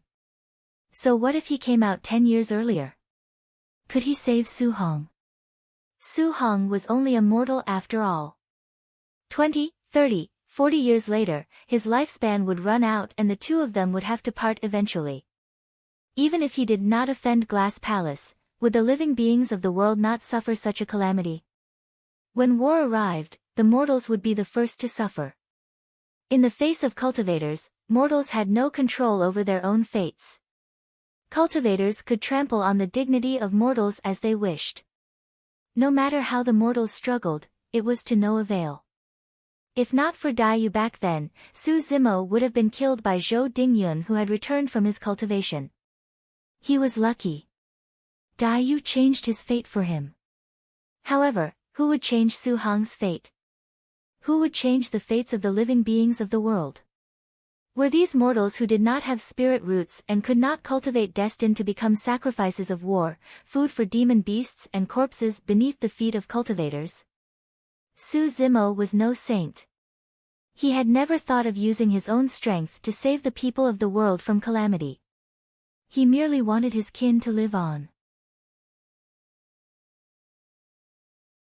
He merely thought that perhaps, all the mortals in the world should have a chance to fight against fate. I want to establish a Tao. All of a sudden, Su Zimo raised his head and gripped his fists. His eyes shone with an unprecedented glint as he said slowly with a firm and unwavering tone.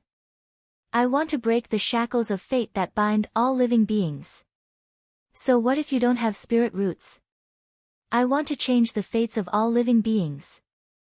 I want all living beings in the world to be able to cultivate and become immortals. His voice reverberated through the world, reverberating endlessly. Boom! The moment he said that, the sky was clear for thousands of miles, but there was a sudden clap of thunder. It was as though the gods in the heavens were alarmed as a shuddering might engulfed everything.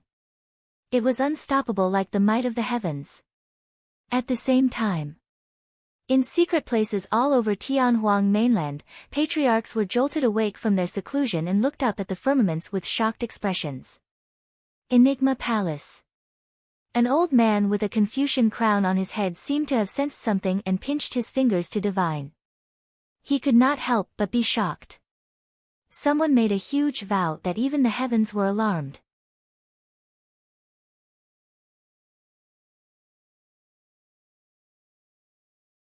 Chapter 6:19. It was extremely difficult to establish a Tao. For countless years, the Tao-dermic formulations that were passed down among the human race were nothing more than the immortal, Buddhist and fiend Taos. It was extremely difficult to change the fates of all living beings in the world. Even with Dai Yu's capabilities, she could only make use of a sacred item like the Siraka flower to change the fate of Su Zimo alone. Anyone else would not even dare to think about something as such. Prior to this, Su Zimo's greatest goal in cultivation was to head to another world and follow in Dai Yu's footsteps. But now, Su Hong was in his twilight years and the hellish scene in Yen country had touched him greatly. That sense of helplessness made Su Zimo indignant. Was this Su Hong's fate? Was this the fate of all living beings? Why? He wanted to establish a Tao. Su Zimo made a grand wish. The Tao was eternal and the legacy was immortal. There were many legends regarding this in the future.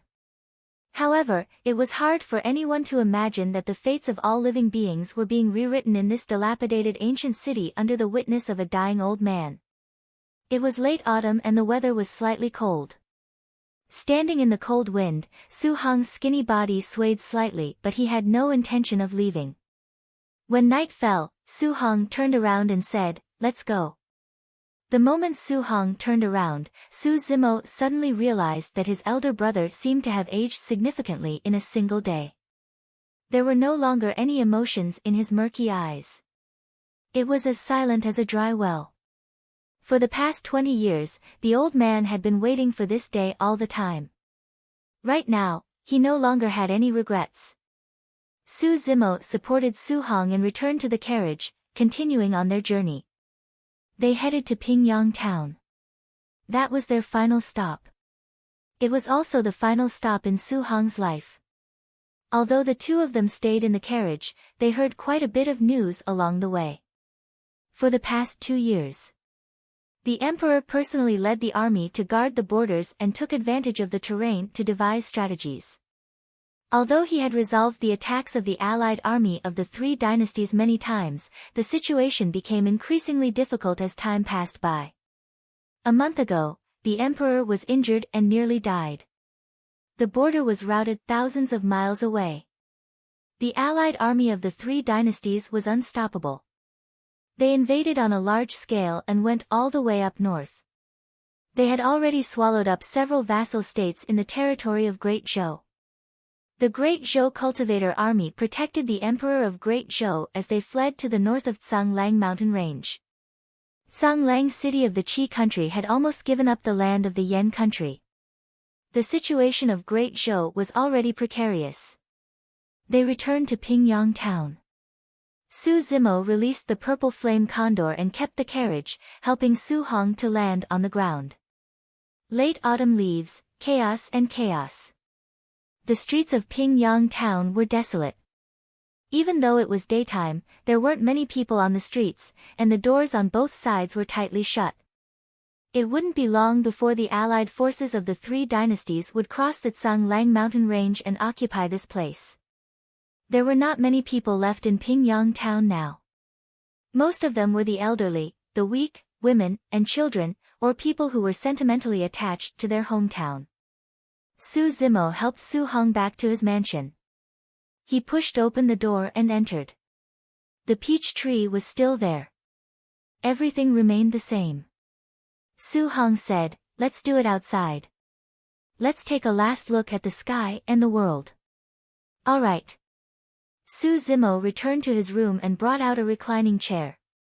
He helped Su Hong lean on it and took out some blankets to cover Su Hong's body. Su Zimo got some bricks and red mud in the backyard. Before long, he built 2 small stoves in the courtyard and placed them beside Su Hong. He lit some firewood and started burning. After so many years, his skills were still not rusty. Su Zimo sat at the side and looked at the flames burning in the stoves in a daze. After a long time, Su Hong suddenly said, "Zimo, I'm already a dying man. Don't stay here with me. Go on." Su Zimo lowered his head slightly and did not say anything. Su Hong said, "I know that you're worried about Miss Ji's injuries. She must be in a bad situation right now. Go and take a look at her and help her. She'll be fine." Su Zimo said, "As the Empress, if something major happened to her, the news would have spread long ago." Su Hong shook his head and sighed internally.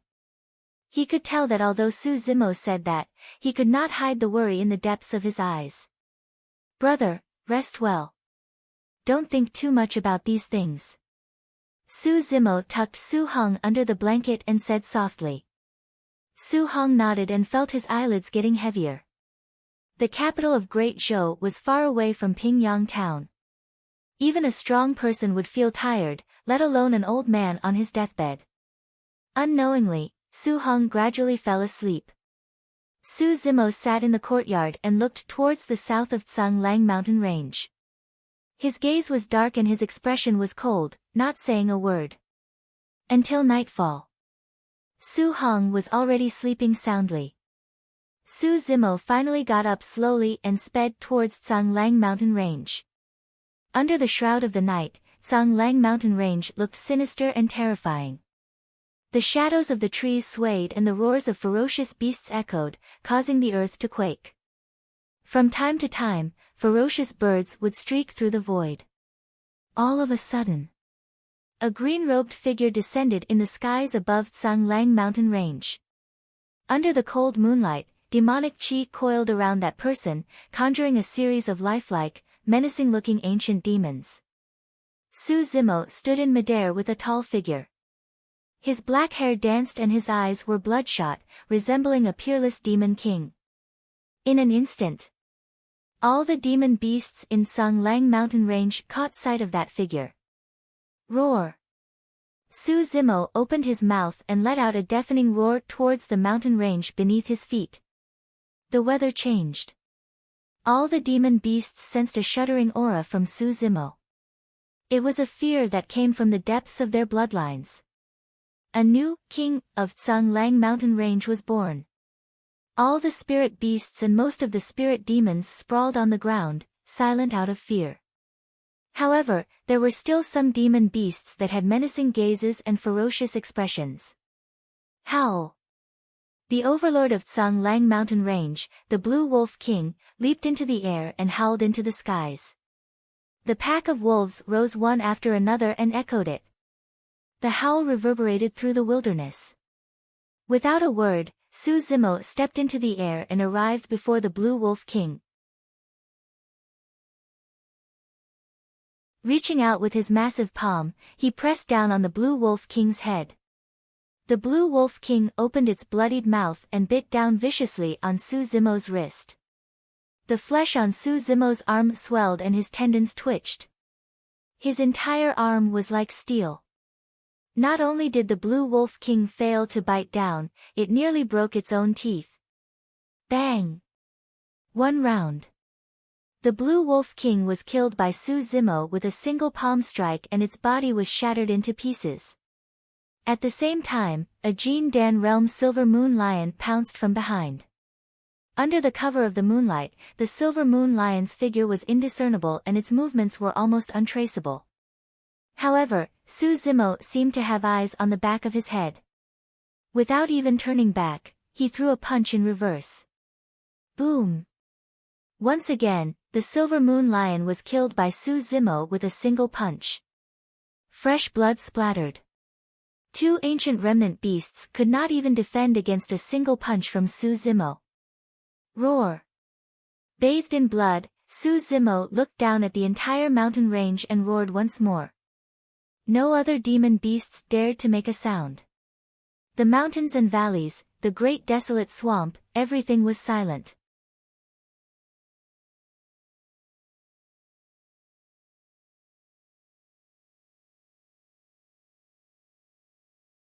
It's truly mysterious, magnificent and fascinating. It's great that you want to establish a Tao so that everyone can be like dragons. However, I can also tell that establishing a Tao is even harder than ascending to the heavens. That's right. Su Zimo nodded. If one wanted to establish a Tao that was different from immortals, Buddhas and fiends, allowing all living beings without spirit roots to cultivate, even primordial emperors would not be able to do it, let alone a mere Jin Dan like Su Zimo. The future of this Tao was bleak and everything was unknown. Nobody could help him. From the moment he decided to establish a Tao, Su Zimo was destined to be alone. Of course, cows and sheep mostly traveled in herds. Only ferocious beasts traveled alone. Su Hong shouted, "How bold is it to want to change the fates of all living beings in the world? Zimo, whether you succeed or not, I'll be proud." Immediately after, there was a hint of loneliness in Su Hong's eyes as he sighed gently. It's just a pity that I won't be able to witness that moment. Also, you and Xiaoning have to live well when I'm not around. Brother. Su Zimo felt a lump in his throat and choked. Su Hong waved it off and pointed to the small furnace at the side. Pour me a bowl of wine. The wine flask was placed in the boiling water and it began to emit a faint fragrance. The wine was ready. Suppressing the pain in his heart, Su Zimo poured a bowl of strong wine and handed it to Su Hong. Su Hong received it and looked at the fragrant wine in the bowl in a daze. In a daze, the clear water seemed to reflect a young man in bright clothes and riding a horse in high spirits. He wielded his spear and led the black armored cavalry on the battlefield.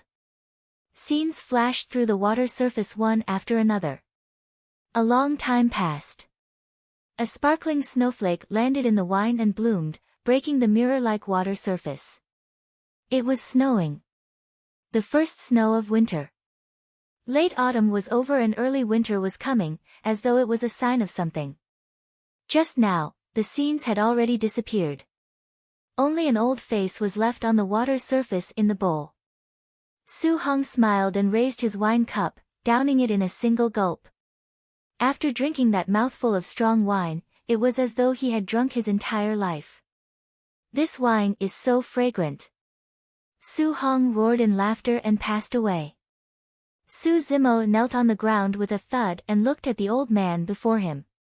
He could no longer hold it in and tears gushed out like a fountain. In the end, this day still came.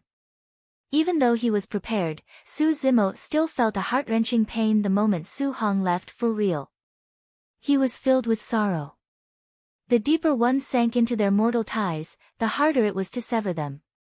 The deeper one sank, the more painful that slash would be. The skies gradually darkened. The snow was getting heavier and heavier. Su Zimo knelt in front of Su Hong motionlessly with a dazed expression. He was a cultivator. He was the strongest monster incarnate in history. He was the second person in history to reach the extreme foundation establishment realm. However, he could not save his kin. Snow fell heavily. The weather turned colder. However, Su Zimo's heart seemed to be burning with a ball of fire that had nowhere to vent. After an unknown period of time, the faint sounds of people and horses could be heard from the south of Tsang Lang mountain range. As time passed by, they became clearer. Iron hooves rumbled and approached. Others might not have noticed it, but Su Zimo heard it clearly. Swoosh, swoosh, swoosh. Amidst the clamor, there was the sound of spirit vessels tearing through the air. Dust billowed in the distance. Su Zimo's expression was cold as he rose. His eyes shone with torrential killing intent as he soared into the air and sped towards Tsang Lang mountain range.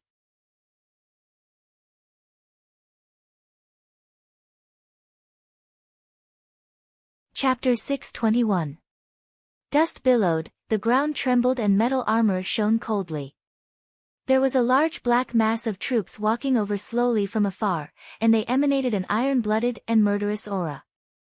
At a glance, it was a boundless ocean of people, and there were a few million of them. What was even more frightening was that the millions of soldiers were all cultivators. Those walking on the ground were all chi refinement warriors. Those with mounts were all foundation establishment cultivators. Above the vast army, spirit vessels tore through the air one after another. Some cultivators stood on the deck, facing the wind and looking down at the vast expanse. Those who could board the spirit vessels were all perfected Jin Dan. This was the allied army of the three dynasties. It was an army that was completely made up of cultivators led by the princes of the three dynasties. Everywhere they passed, none of the vassal states could defend against them. Furthermore, there were many Jinying Jinjuan in the allied army. It was just that they rarely showed themselves. At the back of the allied army, a dilapidated city with blood stains and thick smoke billowing could be vaguely seen. Jianan city of Yan country had already been reduced to ruins. Corpses were strewn all over the city and blood flowed like rivers. As the lord of Jianan city was in charge of the battle, he did not surrender. As a result, when the city was breached, all living beings in the city were massacred under the orders of the prince of the great Xia dynasty. None of them were spared. As long as they did not surrender, the city would be massacred. Along the way, countless cities were trampled by the iron hooves of the allied army. Corpses piled up like mountains and blood flowed like rivers. This was a devastating disaster for all living beings in the world. Even if there were mortals who refused to submit, struggled and roared, it was useless. Some people chose to escape. However, it was easier said than done to escape. Given the frail bodies of mortals, how could they escape from the pursuit of cultivators? Even if they were lucky enough to escape from the pursuit of cultivators, in this chaotic world where bandits were everywhere, how long could these unarmed mortals survive? Hiding in the forests, even ferocious beasts without intelligence would be doomed, let alone spirit beasts and spirit demons. Their fates were already sealed. After the allied army of the three dynasties crossed the nearby Tsang Lang mountain range, Pingyang town could not escape the same fate. The three princes of Great Xia, Great Shang and Great Yu were gathered on the grandest and largest spirit vessel. Not far away, many Jin Dan realm guards surrounded them. The security was tight. The three of them were drinking and chatting happily. The prince of the great Xia dynasty had a plump figure. When he smiled, his eyes narrowed into slits that flickered with a cold glint. He said lecherously, "I heard from a spy that Ji Yaoxue is now in Sanglang City. As long as we cross the mountain range ahead and cross a few small towns, we will be able to reach Sanglang City." "Ha, brother Ji, are you tempted?" The prince of Great Shang was a refined man and asked with a faint smile. "Hey." The Grand Xia prince smiled and said that Ji Yaoxue can be considered a peerless beauty. It wouldn't be an exaggeration to call her the #1 beauty of the 4 dynasties of the northern region. Who wouldn't want to get close to her? What's rare is that this woman is also the Empress of Great Zhou. If we can conquer her, this feeling. The Great Yu prince had a strong figure and grinned, licking his lips. The prince of Great Shang smiled gently. "I won't fight with you 2 brothers. However, I heard that Ji Yaoxue has a younger sister who is also a beauty. I'm very interested." Ha ha ha ha. The 3 of them exchanged glances and smiled happily. Speaking of which, Ji Yaoxue might not be guarding Sanglang City. If she were to retreat, we would have to chase after her for a while, the prince of Great Xia said in a deep voice. "She won't." The prince of Great Shang said with a calm expression, "That woman has an unyielding character and would rather break than bend. If not for the fact that she fainted previously and the eldest prince of Great Zhou was temporarily in power and chose to retreat, Great Zhou would not have given up so much territory so easily. Now that I heard that she has regained consciousness, given her character, she will definitely guard Sanglang City and not retreat." "That's great." The prince of Great Yu clapped and laughed. The prince of Great Xia said with a smile, "In my opinion, the Great Zhou dynasty is already in chaos. Even if Ji Yaoxue regains consciousness, the eldest prince of Great Zhou will not relinquish his power easily. Hee, there's no guarantee that they won't fight internally. At that time, we'll reap the benefits without having to fight. We can capture the Empress of Great Zhou alive and head north to attack the enemy." "That's great. Let's drink." Under the bright moon and sparse stars, the 3 princes sat on the deck of the spirit vessel in high spirits. Right then, the group at the front gradually slowed down. The prince of Great Yu frowned slightly. Before long, a perfected Jin Dan tore through the air. The moment he landed on the deck, he knelt on one knee and said in a deep voice, reporting to the 3 princes, "The army has arrived at Sanglang mountain range. It's late at night and beasts are rampant in the mountain range.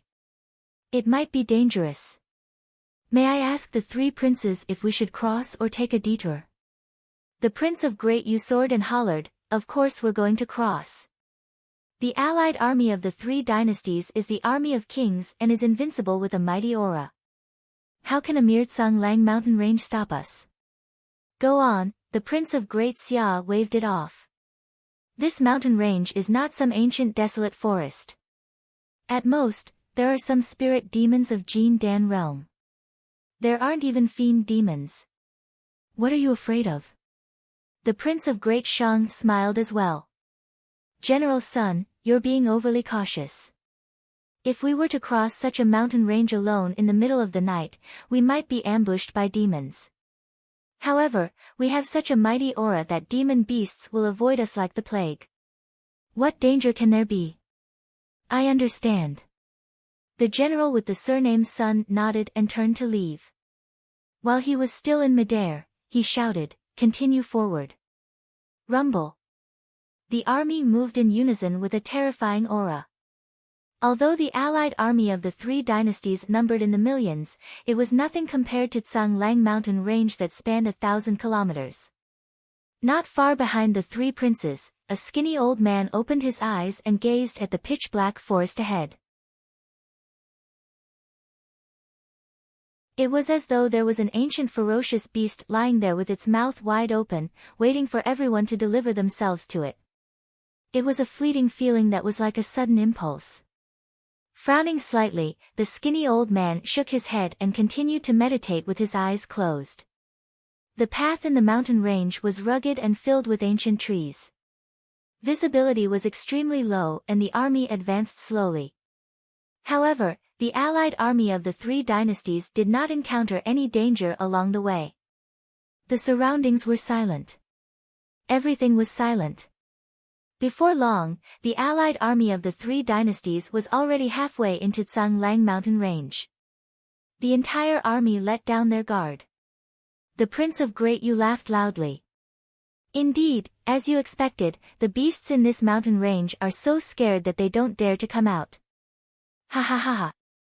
Something's wrong. Suddenly, a voice sounded from not far away. The skinny old man had a grim expression and his glabella shone. Gradually, he released his spirit consciousness and said in a deep voice, "It's too quiet around here. It's so quiet that it's eerie." Even if the demon beasts in Tsanglang mountain range were frightened and hid, it was impossible that they did not encounter a single demon beast along the way. It was as though all the beasts had hidden themselves a long time ago. Suddenly, the surrounding air froze. A killing intent filled the dark and sinister forest. Shoo! All of a sudden, the sound of a sharp blade tearing through the air sounded. Immediately after, there was a boom. Right in front of everyone, the spirit vessel at the front exploded as though it was struck by something. The gigantic spirit vessel was torn apart and a few of the dozens of Jin Dan perfected beings on it died on the spot.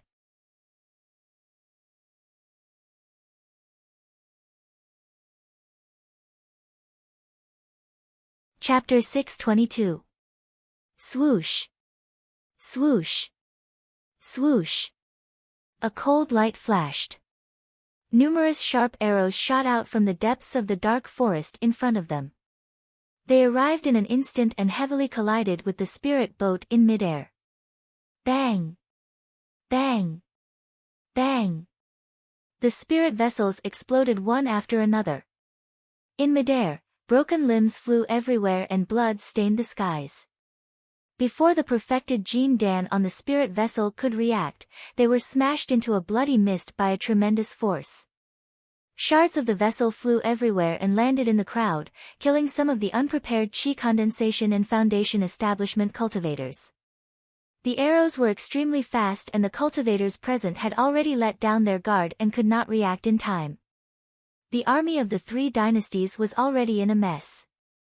Even if the remaining spirit vessels were not attacked by the arrows, many perfected Jin Dan were scared out of their wits and hurriedly soared into the air, leaving the spirit vessels.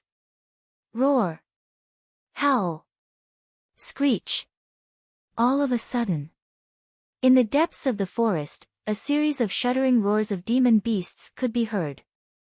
An evil wind blew and the ancient trees swayed. The leaves rustled. In the distant skies, many birds tore through the air in a dense pack. It was as though all the birds and beasts in Tsanglang mountain range had appeared in an instant, forming a beast stampede that could devour everything and surged towards this place. The spirit vessel of the three princes was in the middle of the alliance army and was not affected too much. At that moment, the three princes stood up one after another and looked over. They could see even more clearly from high up in the air. The entire Tsanglang mountain range was quaking. The demons were in a frenzy. Countless vegetation slanted and thousands of demon beasts surged over from all directions, forming a massive beast stampede with a frightening momentum that was extremely shocking. The three princes had terrible expressions. The Prince of Great Xia narrowed his eyes and asked in a deep voice, "How could this be?" Compared to the true forests of Tianhuang mainland, the great regions where demons resided and the 8 demon regions, Tsanglang mountain range was nothing. After all, no fiend demons were born in the mountain range for so many years. But now, a beast stampede suddenly broke out in the mountain range and attacked the alliance army. It was abnormal no matter how one looked at it. The thin old man was Jining Jinjuan, the personal bodyguard of the prince of the Great Xia dynasty. At this moment, he was frowning and staring at the dark forest in front of him without saying a word. Not far away, the 2 personal bodyguards of the Great Yu and Great Shang princes, the 2 Jining Jinjuan, also appeared. One of them, a burly bald man in heavy armor, strode over and said in a deep voice, "A demon king should have been born in this mountain range." "That's right. It's only under the command of the demon king that the demon beasts in the mountain range would gather and form a beast stampede of such a scale." The other nascent soul was a white-bloused woman. "Don't worry, your highnesses. There are hundreds of Jining Jinjuan with the army.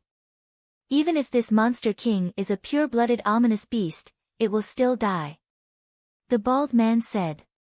The Prince of Great Shang had a dark expression as he suddenly asked, "Where is this demon king?" The bald burly man and white-bloused woman exchanged glances in uncertainty. Searching for a single monster beast in the dense beast stampede was akin to searching for a needle in a haystack. It was truly difficult. The thin old man looked ahead and suddenly said, "The beast stampede seems to be coming from all directions except for one direction. Right ahead." The princes and the others on the spirit vessel were not the only ones. Perfected Jean Dan, who was at the front, seemed to have sensed something as well as he glared at the dark forest with a grim expression. That was the direction where the arrow came from. It was dim in the forest. Many perfected Jean Dan could vaguely make out a blurry figure in the forest not far ahead that resembled a small mountain. "Who's there?" someone hollered. The moment he said that, the mountain suddenly moved. It rose continuously. The surrounding ancient trees swayed. In the blink of an eye, the mountain had surpassed the height of many ancient trees and was more than 100 feet tall. Everyone in the armies of the three dynasties subconsciously raised their heads to look. In the skies, a huge shadow blanketed over.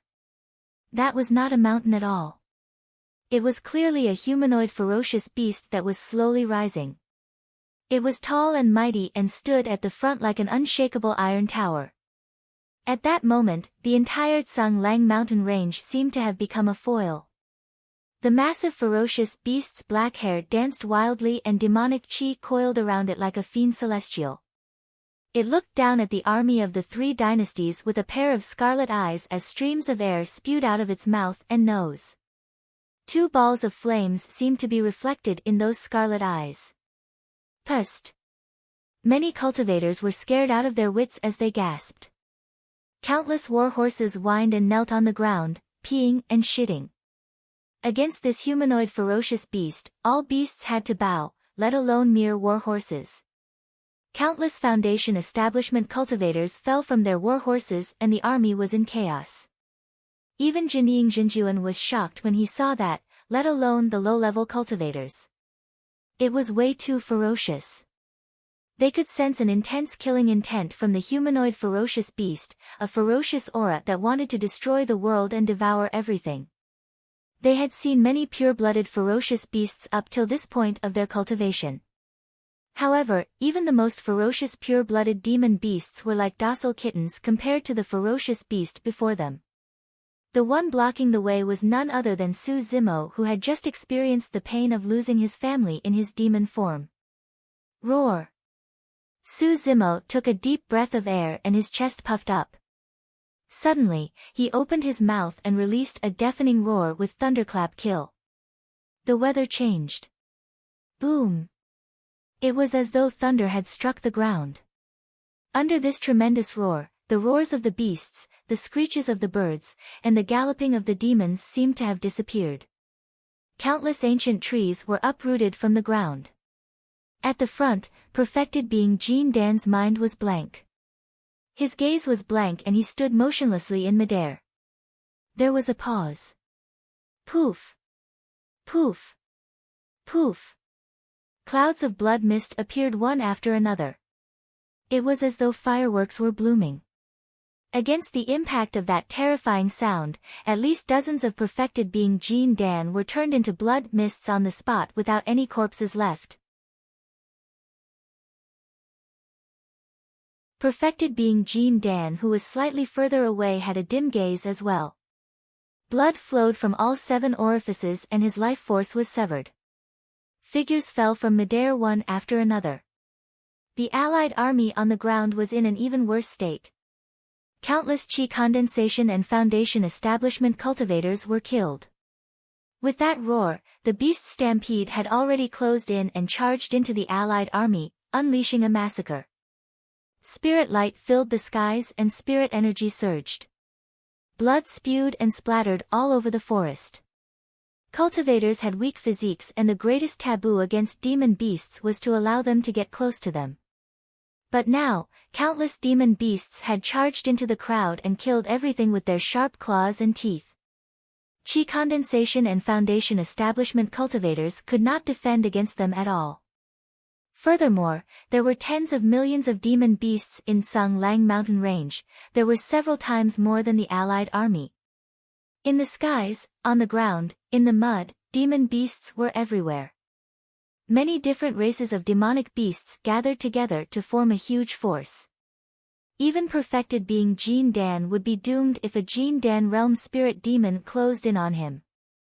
In midair, only some perfected beings with Jin Dan phenomenons could hold on. However, the truly terrifying part was just beginning. The moment Su Zimo returned from the bottom of the Dragon Burial Valley and decided to strike, Song Lang mountain range was destined to become hell for the allied army.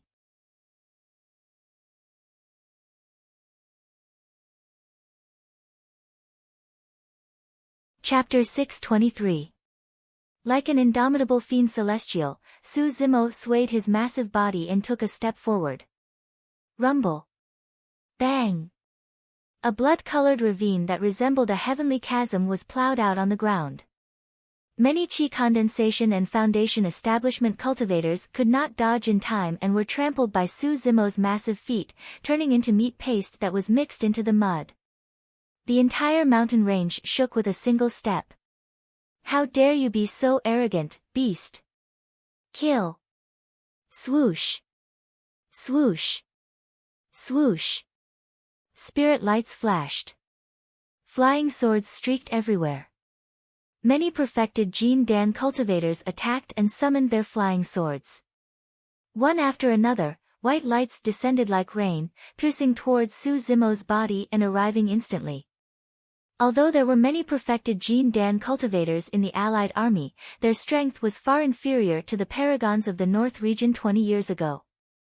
Almost all of the flying swords used were superior grade as well. Even supreme grade spirit weapons were rare, let alone connate and perfect spirit weapons. Su Zimo did not dodge or even blink, allowing the white lights to pierce his body.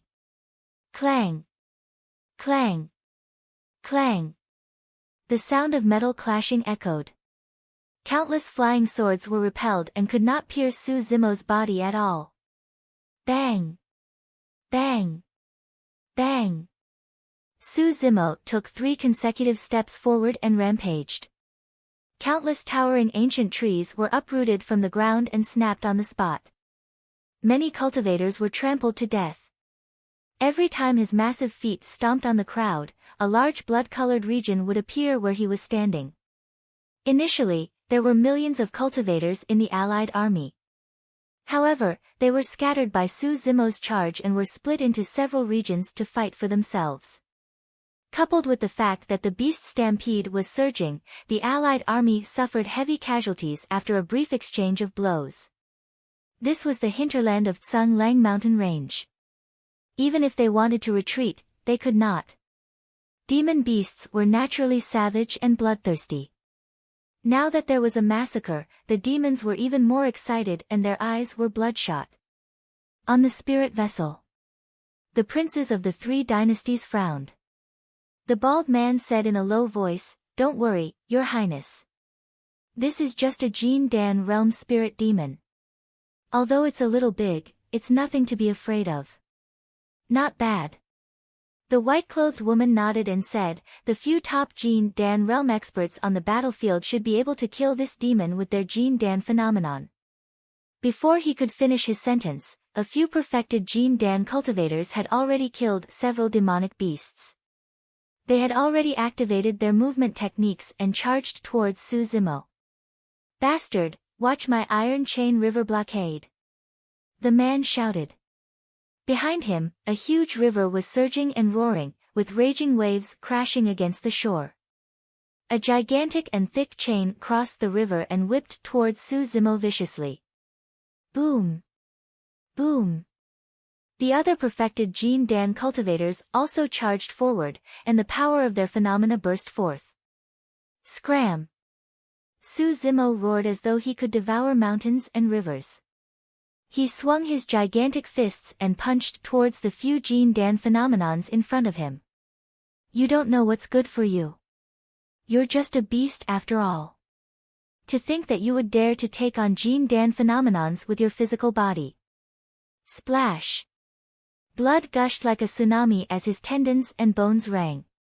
Instantly, Su Zimo's punch released a bloody and tragic aura. Boom! There was a deafening sound. The void seemed to have stopped. Immediately after, the Jin Dan phenomenons in midair shattered. The few perfected Jin Dan cultivators were severely injured and their faces were pale gold. Spitting blood, they fell from midair and were most likely dead. The expressions of everyone on the spirit vessel changed. The strength of that demon beast had already exceeded their understanding. His physique was strong like diamond and was invulnerable to weapons, fire and water. The few perfected Jin Dan cultivators joined forces and released their Jin Dan phenomenons, but they could not injure him at all. Instead, they were destroyed with a single punch. What kind of terrifying power was hidden in this body? Something's amiss. The Prince of Great Shang frowned with a grim expression. If this continues, the allied army of the three dynasties will be slaughtered by those beasts. Perfected lords, please make a move. Don't worry, Prince. I'll head over right now and chop off that beast's head. The bald burly man was murderous as he glared at Su Zimo in the distance and licked his lips. I'll go too, the white-bloused woman took the initiative to request. The two of you, hold on. The skinny old man frowned slightly. Our mission is to protect the safety of the three princes. The other nascent souls will naturally deal with those beasts. There were more than 100 Jining Jinjuan cultivators in the allied army. At that moment, the commotion in Sung Lang mountain range had already alarmed the Jining Jinjuan cultivators. At the back of the army, figures soared into the air one after another with terrifying auras. They were much stronger than perfected Jin Dan cultivators and sped forward with sharp gazes.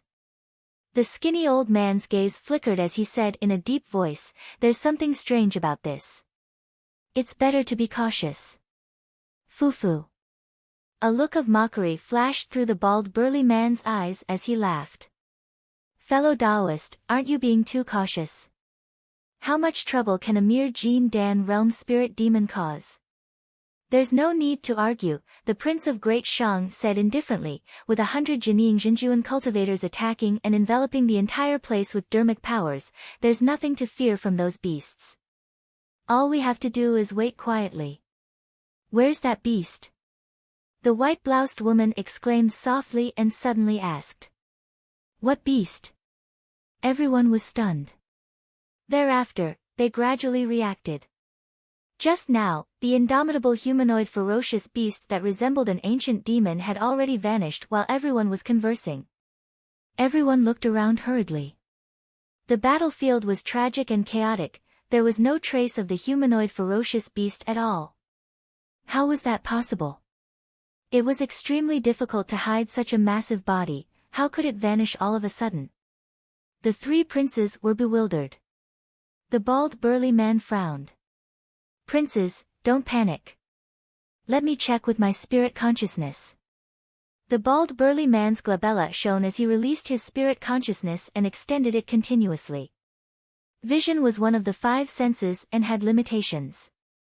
Once one's eyes were covered, they would not be able to see anything. If there were any obstacles ahead, they would block one's vision as well. That was the logic behind the saying, a single leaf obscures one's vision.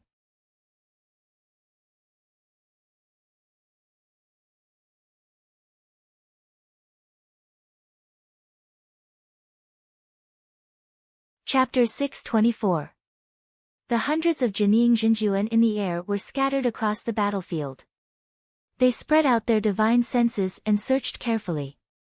A Jining Jinjuan had just passed by a towering ancient tree when a thick arm suddenly reached out from the darkness.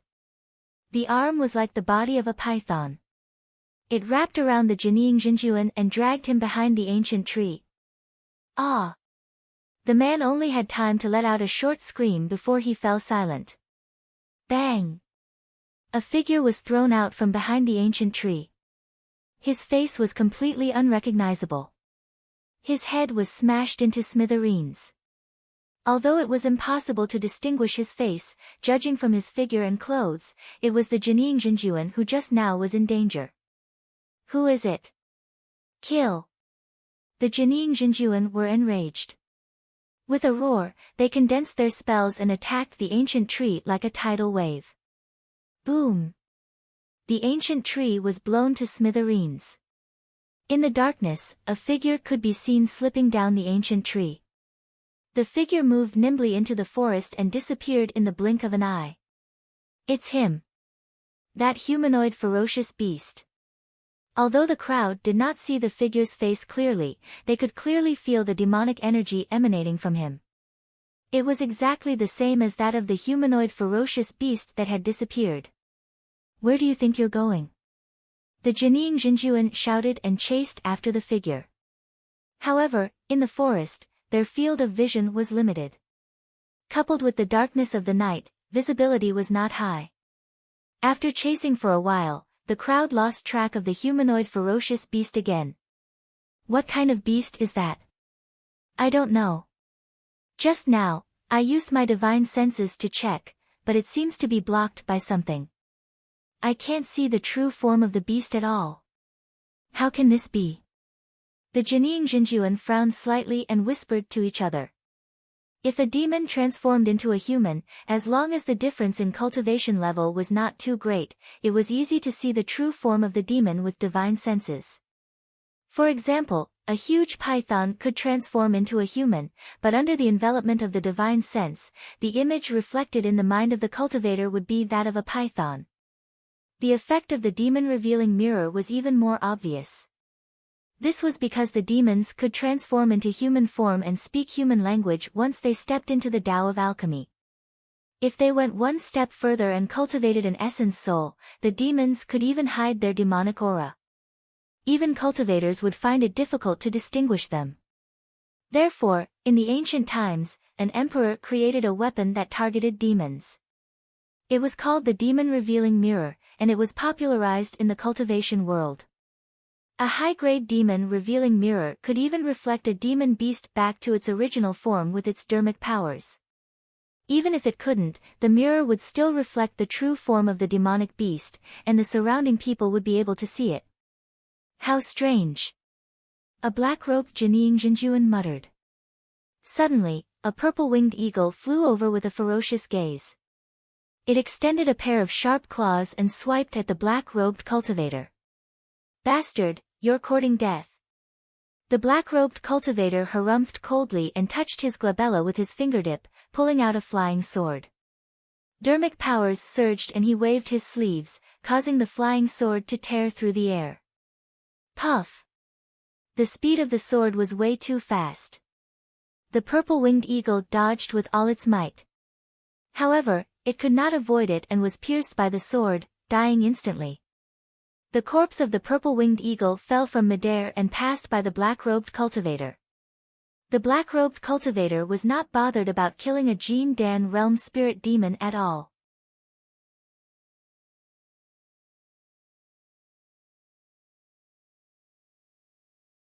A cold glint flashed through the skinny old man's eyes as he said in a deep voice, that demon beast's cultivation realm isn't high. It's unrealistic for it to cultivate such a demonic technique. I'm guessing that there should be a treasure on that demon beast. The hearts of the white-bloused woman and bald burly man skipped a beat as greed flashed through their eyes. To them, such a treasure was also something that was hard to come by. The skinny old man was not wrong. The humanoid ferocious beast that killed 2 Jining Jinjuan consecutively was Su Zimo. The treasure that the skinny old man mentioned was none other than the Mingwang prayer beads. Although Su Zimo was a dual immortal and demon cultivator, be it immortal or demon, he had yet to cultivate an essence spirit. His true strength was not even comparable to Jinying Jinjuan. Furthermore, he was facing more than 100 Jinying Jinjuan. He would be courting death if he tried to fight them head-on. His advantage was his melee combat strength. Su Zimo made use of the complicated environment of Tsang Lang Mountain Range, the Dark Night, the Mingwang prayer beads, his transformation, and many other methods to kill the two Jinying Jinjuan. Although the process was simple, life and death happened in the span of a breath. However, Su Zimo was the only one who knew the dangers involved. If he was a step slower or made a mistake, he would be locked down by the 100 Jinying Jinjuan and killed on the spot. Furthermore, after killing two Jinying Jinjuan consecutively, the remaining cultivators were on high alert. Any slight movement would lead to a thunderous attack. Late night had passed. The skies were gradually brightening. It was almost impossible for them to launch a sneak attack. Su Zimo hid in the depths of the forest, almost blending into his surroundings. He looked at the largest spirit vessel in midair with a cold expression.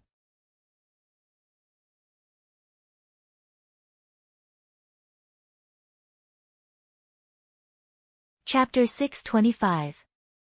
In midair, after losing two Jinying Jinjuan consecutively, the remaining Jinying Jinjuan had grim expressions and were tense.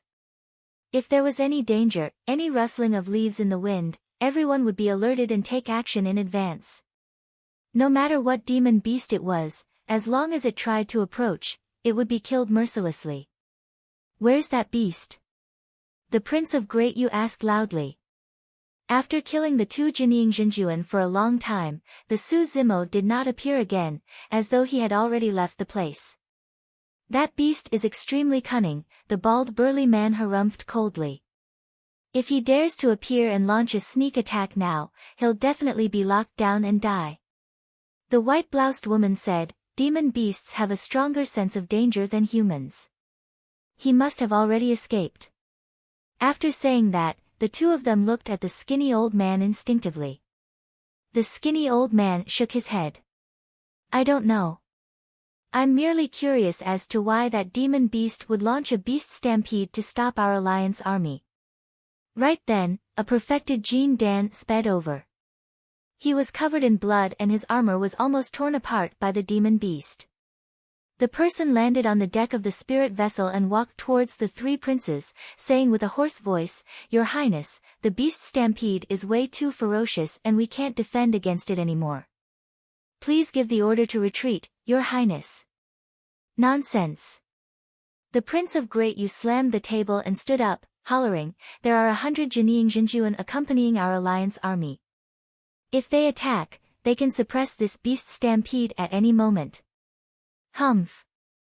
The Prince of Great Xia narrowed his eyes and said coldly, "Although you're a general of the army, you should be executed for disrupting the morale of our troops." "All right." The Prince of Great Shang waved it off. "General Sun, you can head down first. Just do your best to kill the enemy. With the help of the nascent soul seniors, the outcome of this battle is clear." General Sun was someone of the Great Shang dynasty after all and could not be killed for such a reason. The Prince of Great Shang had to be protected no matter what. Furthermore, the current situation of the battle was indeed as he had said. Many Jinying Jinjuan had already begun to attack, unleashing spells to suppress the beast tide. Although the beast tide was ferocious, their cultivation levels were one level lower after all. They could not withstand Jinying Jinjuan's massacre. The beast tide was already showing signs of collapsing. In this short period of time, General Sun on the spirit boat did not stop. The distance between him and the three princes was constantly closing. When the battle broke out, the thin old man and the other two had already arrived in front of the three princes to prevent any accidents from happening. The first to notice the abnormality was the bald man. Looking at General Sun who was walking over, the bald man frowned and scolded, "Do you still have any respect for the rules? You actually don't kneel in front of a prince." At the same time, the thin old man frowned and spread out his divine sense, sweeping past General Sun's body. the thin old man's expression changed. His divine sense was actually blocked by a kind of mysterious power. This feeling was familiar, as if, not good. The thin old man sucked in a breath of cold air. His heart was about to explode. Right then, a voice sounded faintly, "The reason why I'm not kneeling is because I'm here to send you off." At that moment, General Sun had already arrived in front of the three Jiningjinjuan. Right in front of everyone, the muscles on General Sun's face squirmed strangely and he turned into another person in the blink of an eye.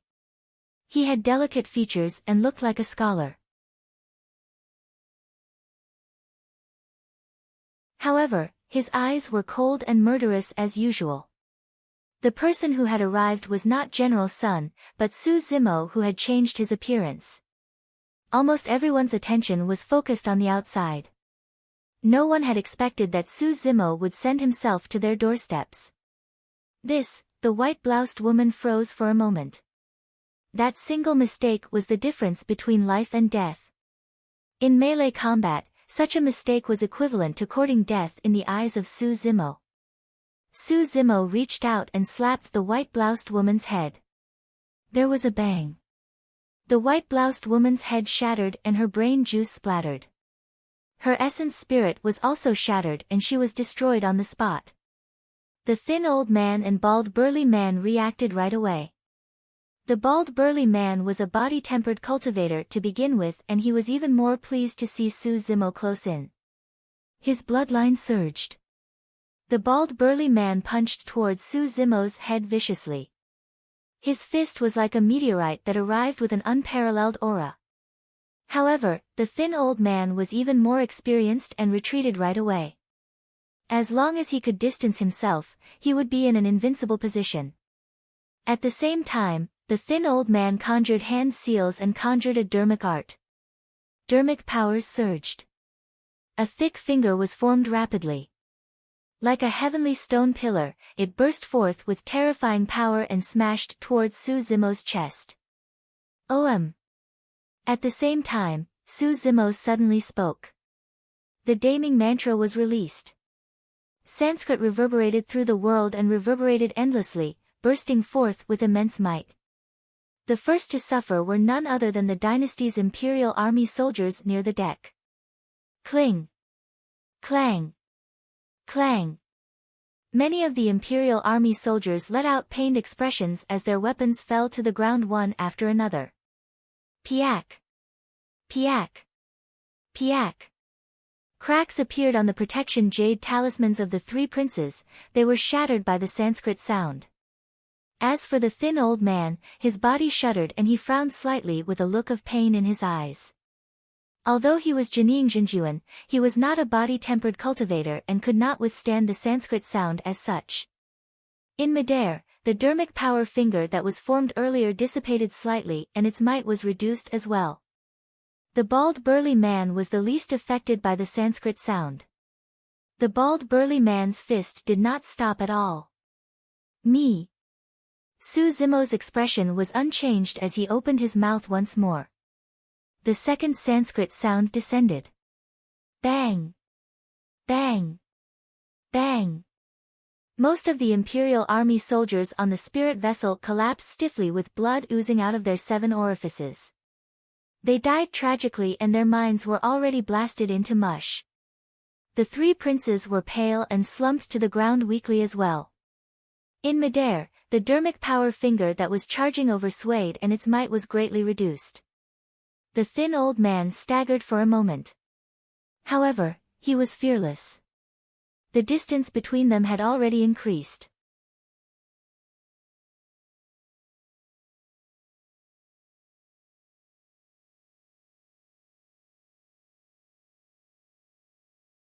Chapter 626. Although the skinny old man was dead, Su Zimo could not avoid the dermic power finger conjured by the skinny old man despite his continuous attacks. Bang! Su Zimo shuddered and his organs were shaken violently. Fresh blood gushed up and stuck in his throat. With his cultivation at Jin Dan realm, he would have to face immense danger if he wanted to kill Jiningjinjuan. Thankfully, Su-Zimo released the damning mantra consecutively and reduced the power of the skinny old man's dermic art. Otherwise, he would have been severely injured with that single attack. Dermic power was the power of heaven and earth and contained the might of heaven and earth. It was not something that ordinary people could defend against. Right now, although Su-Zimo's organs were shaken, his physique was strong and his regeneration capabilities were terrifying, he could still suppress such injuries. At the same time, the bald burly man had a menacing gaze and his fist was already descending. In his heart, even if Su-Zimo was at his peak, he would definitely kill him with a single punch, let alone the fact that he was injured. After all, he was a nascent soul-body tempered warrior. Su-Zimo's eyes lit up and shone with a ferocious glint. His blood chi surged and the roar of dragons and tigers could be heard. His tendons and bones buzzed as though metal was clashing. Su-Zimo did not dodge or retreat and punched out as well. Bang! The two fists collided. Blood, flesh, and bones collided with each other, emitting a dull sound that made one's teeth ache. The bald burly man's expression changed in shock. He could sense a ferocious power surging through the other party's fist like a tsunami that was about to engulf him. Not good. That man's physique is extremely strong. The bald burly man was alarmed. Although Su-Zimo's cultivation realm was not at nascent soul realm, his frightening physique, power of blood chi and melee combat capabilities had already surpassed ordinary Jinying Jinjuan. If a Jinying Jinjuan from Glass Palace who was famous for body tempering appeared and fought against Su-Zimo, his life or death would be unknown. Moreover, this bald man was just an ordinary body refiner. In other words, not to mention the current Su-Zimo, even if it was Shiwuya who had fallen at his hands, the bald man wouldn't be able to gain the slightest advantage in close combat. If not for the fact that Su-Zimo was hit by the thin old man's spell first, the outcome of that punch would have been decided. Now, after just one head-on collision, the bald man realized that something was wrong. Borrowing the power of Su-Zimo's punch, the bald man took advantage of the momentum to retreat. He wanted to increase the distance between them, condense a spell, and then kill Su-Zimo. Su-Zimo noticed the bald man's actions. His eyes flickered, and he frowned slightly. Although he had killed 2 Jinying Jinjuan in a row, the situation was extremely unfavorable for him. Furthermore, the longer he delayed, the more dangerous his situation would be. Jinying Jinjuan, who was nearby, had begun to notice what was going on. He had to kill this burly bald-headed man with a thunderous momentum. But now that the bald man had retreated with the momentum of the clash, Su-Zimo was already a step slower and it was too late for him to give chase. Suddenly, Su-Zimo had an idea and opened his mouth. Exclamation point. Using the immense power of his organs and tongue, Su-Zimo spat out the blood in his throat. Like a blood arrow, it shot towards the bald man's face. The damning mantra had little effect on the bald man. However, that blood arrow could not be ignored. The power of sound alone could kill perfected being Jin Dan. That blood arrow had already condensed into a corporeal form and its might was imaginable. The bald man's eyelids twitched. Unable to dodge in time, he could only reach out to block instinctively. Bang! The blood arrow hit his palm, sending a heart-wrenching pain. Although his core was not injured, the bald man was shocked. If he really turned a blind eye to this blood arrow and did not dodge, his face would be smashed into a bloody mess, and his face would be unrecognizable. The bald man felt slightly relieved. However, before he could catch his breath, he caught sight of a figure moving from the corner of his eyes. The bald man's heart sank. The next moment, he felt a strong killing intent surge towards him. He felt his scalp prickle and his hairs stand on end. That blood arrow is only a feint. The bald man felt chills run down his spine. A figure that resembled an ancient fiend celestial had already arrived before him. Reaching out with a gigantic palm that covered the skies, it slammed down viciously at his head. Die! Su Zimo's ferocity was torrential and his gaze was like lightning as he hollered. The bald man did not have time to gather dermic powers at all and could only channel his bloodline. Crossing his arms, he blocked Su Zimo's heaven-encompassing palm. Bang! Both sides collided head-on. The bald man's expression changed starkly as a piercing pain shot through his arms. Immediately after, he lost all feeling in his arms. The bald man merely felt a boundless power that suppressed him endlessly. It was as though the heavens were collapsing and he could not defend against it at all. The might of the heavens collapsing was not something a human could defend against. Thud! The bald man knelt on the ground and his knees were almost shattered. At that moment, the surrounding cultivators had already noticed what happened. When they saw that, they could not help but gasp. Jining Jinjuan was forced to kneel on the ground forcefully. Right in front of everyone, the bald man's body was trembling slightly under Su Zimo's palm. He was like an ant that was struggling to survive, petty and insignificant. As for Su Zimo, he stood firmly on both feet. His black hair danced wildly and his eyes shone brightly. He was like an enraged ancient god with a torrential aura that was insufferably arrogant. He suppressed Jining Jinjuan with a single palm strike with his Jin Dan realm cultivation. Who else in history could do that? Su Zimo's gaze was cold as he extended his leg and tapped the bald man's chest. Bearing Su Zimo's palm, the bald man's body could no longer bear the burden and his bones creaked as though they could fall apart at any moment. He could not dodge Su Zimo's leg when he saw it. Snap! The bald man's chest caved in immediately. The bones in his chest shattered and the broken bones pierced his organs and heart, severing his life. The blood chi in the bald man's body deteriorated rapidly. Opening his mouth, he spat out blood and his eyes were lifeless. His glabella shone. A ball of light appeared. The bald man's essence spirit left his body in an attempt to escape. Ma! Su Zimo chanted in Sanskrit. The damning mantra descended once more. The bald man's essence spirit shuddered and its light dimmed. Jining Jinjuan's essence spirit was filled with impurities and was the weakest. After his essence spirit left his body, he would not be able to withstand the sun and rain. In light cases, he would be injured and fall seriously ill. In severe cases, his essence spirit would die outside. Only after advancing to the void reversion realm could one's essence spirit leave at any time and soar through the world without fear of the astral winds or blazing sun. Although the bald man's body could withstand the might of the damning mantra, his essence spirit could not. The moment the Sanskrit descended, his essence spirit was destroyed on the spot. Su Zimo's palm pressed down with the momentum. Boom! The bald man's body was pressed onto the deck of the spirit vessel by Su Zimo. His tendons and bones were crushed and he turned into a pool of blood, his essence spirit was destroyed. A clear blood-colored palm print appeared on the deck and sank deeply. The material of the spirit vessel was made of superior-grade steel and was even tougher than superior-grade spirit weapons.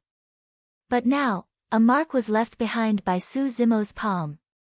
Roar! Su Zimo stood up. His palm was still stained with Jining Jinjuan's blood and he exuded a shuddering aura. Surveying his surroundings with a frightening gaze, he let out a deafening roar. Roar! Roar! Roar! Immediately after, beasts roared and demons howled. Instantly, demonic chi surged into the skies and the mountains and rivers changed.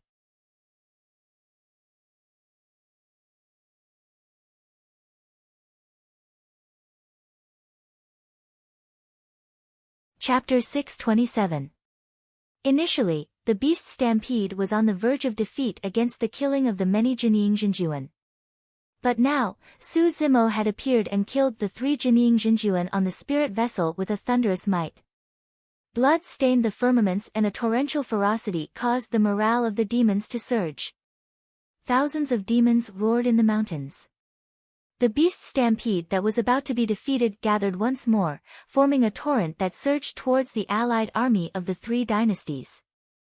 Blood and killing were everywhere.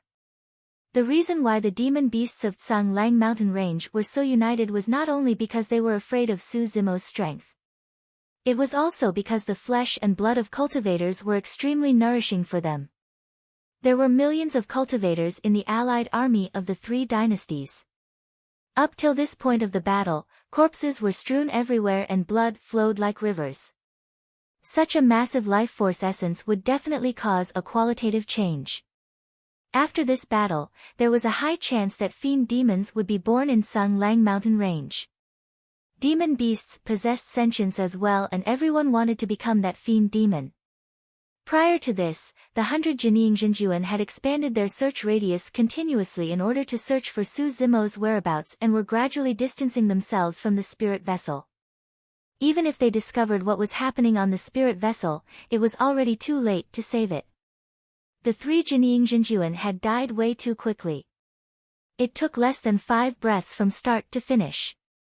You are, the Prince of Great Xia seemed to have recognized something, and his eyes were filled with fear as he pointed at Su Zimo with a trembling voice. That person's appearance, Su Zimo. You're Su Zimo. The Prince of Great Xia shrieked, and the fats on his face quivered. Back then, the three dynasties sent their armies to the Great Qian ruins. The Prince of Great Xia was one of them and was fortunate enough to witness that earth-shaking battle. Although the strongest monster incarnate in history had already died after leaping down the Dragon Burial Valley, that face was like a nightmare that lingered on. Su Zimo. The moment that name was mentioned, it caused an uproar. How is that possible? Didn't that person jump down the Dragon Burial Valley in front of everyone and die with his Jin Dan destroyed and his inner core shattered? It seems to be him. Back then, I saw him from afar. This monster actually didn't die. The hundreds of Jiningjinjuan were also shocked, their eyes filled with bewilderment. It should be pointed out that 20 years ago, in that great battle between prodigies, it was not only Jin Dan realm prodigies who perished. Even Jiningjinjuan, who had shown up at that time, was completely annihilated. He was burned to ashes by the fire, and his body and soul were destroyed. The intensity of that battle was rarely seen since ancient times. No one would have thought that this person who had already fallen would actually be alive and standing in front of everyone. None of the Jiningjinjuan sensed any spiritual energy fluctuations from Su Zimo. One of them said coldly, "Good, good, good. Looks like you've completely turned into a demon. If they are not of our race, we shall kill them together." In the face of Jiningjinjuan's threat, Su Zimo remained fearless. He turned his gaze and looked at the three trembling princes on the deck. The three princes shuddered. The Prince of Great Xia was in an even worse state. His lower body was wet and a stench filled the air. He was so scared that he peed and pooped. Su Zimo, how dare you injure the three princes? You'll definitely die today. One of the Jiningjinjuan hollered. Many Jiningjinjuan headed over and gradually formed a circle. However, the three princes were on the spirit vessel and none of them dared to attack recklessly for fear of breaking the vases. The Prince of Great Yu was no longer as ferocious as before. Terrified, he asked with a trembling voice, "Su Zimo, we have no feud with you. Why did you do such a thing?" "No feud." Su Zimo smiled and pointed to the ground beneath his feet, asking instead, "Do you guys know where this is?" This is Tsang Lang mountain range," the Prince of Great Xia answered hurriedly, afraid that he would die here if he was too slow. "That's not right," shaking his head, Su Zimo said, "this is the Yan country." The three dynasties sent millions of troops to invade the homeland of the Yan country and massacred countless citizens of the Yan country. Yet, you say that you have no feud with me. If you spare our lives, I'll give the order to retreat right now. Among the three princes, the Prince of Great Shang was the only one who could maintain his composure and said in a deep voice. "Retreat? Ha!" Su Zimo laughed. There's no such thing as a free lunch in this world. The Prince of Great Shang grit his teeth and asked, "What do you want?" Su Zimo looked at the dilapidated Jian and city that was still shrouded in smoke. How many people died under the merciless hooves of the army in this piece of land? How many people died in the chaos of war? Su Zimo retracted his gaze and looked at the three princes, asking coldly, "Who's going to pay for their lives?" Su Zimo's tone was calm. However, the more that was the case, the more afraid the three princes were. Beneath that seemingly frail appearance was a fiend demon that could devour humans at any moment. "Fellow Taoist, you're a cultivator." The Prince of Great Shang was smart and did not expose Su Zimo's identity as a demon at that moment for fear of agitating the latter. The Prince of Great Shang gulped and composed himself before continuing, "Since you're a cultivator, you've already shed your mortal body and severed your ties with the mortal world. What do the lives of the people in the world have to do with you, fellow Taoist? In other words, how many people can survive in the flames of war in the North region? Are you going to interfere in all of this? Are you going to save all of them?" "You're right," Su Zimo nodded. When he heard that, the Prince of Great Shang felt relieved. In their emotions, the princes of Great Xia and Great Yu were so touched that they nearly cried. However, suddenly, Su Zimo changed the topic and said indifferently, "My brother is dead and I'm very sad and angry, therefore, I want to kill. I want you guys to be buried with him." The moment he said that, the three princes felt as though they had fallen into an ice cellar and chills ran down their spines. This reason seemed so simple and so absurd. However, it was hard to defend. Su Zimo. Sensing a strong sense of danger, the Prince of Great Shang could not help but shout, "There are 100 nascent souls here and your tracks are already exposed.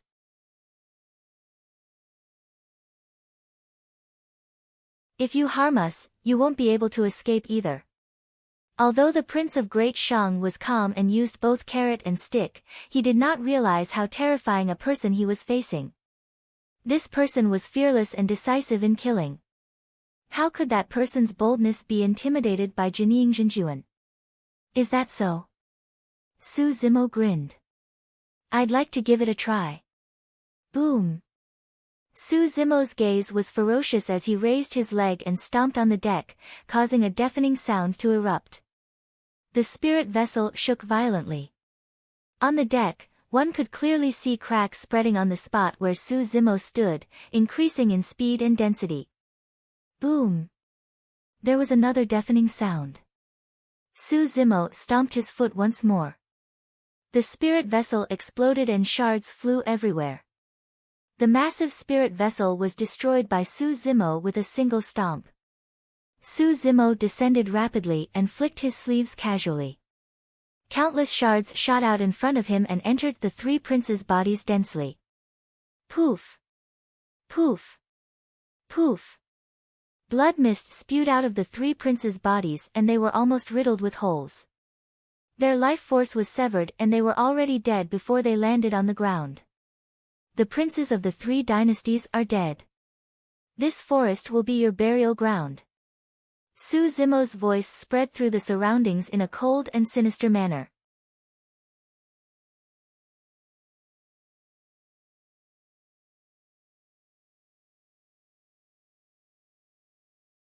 Chapter 628. Be *starred, you have a death wish. Many Jinying Jinjuan hollered and attacked one after another. In midair, dermic powers were torrential. Many dermic arts collided and let out a series of deafening sounds. Dermic weapons descended.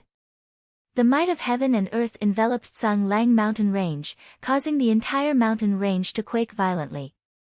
Mountain peaks collapsed, gravel rolled, ancient trees shattered and dust billowed. It was as though the end of the world had arrived. All the Jinying Jinjuan present were truly enraged. Su Zimo had killed the three princes right in front of them, that was equivalent to disregarding them.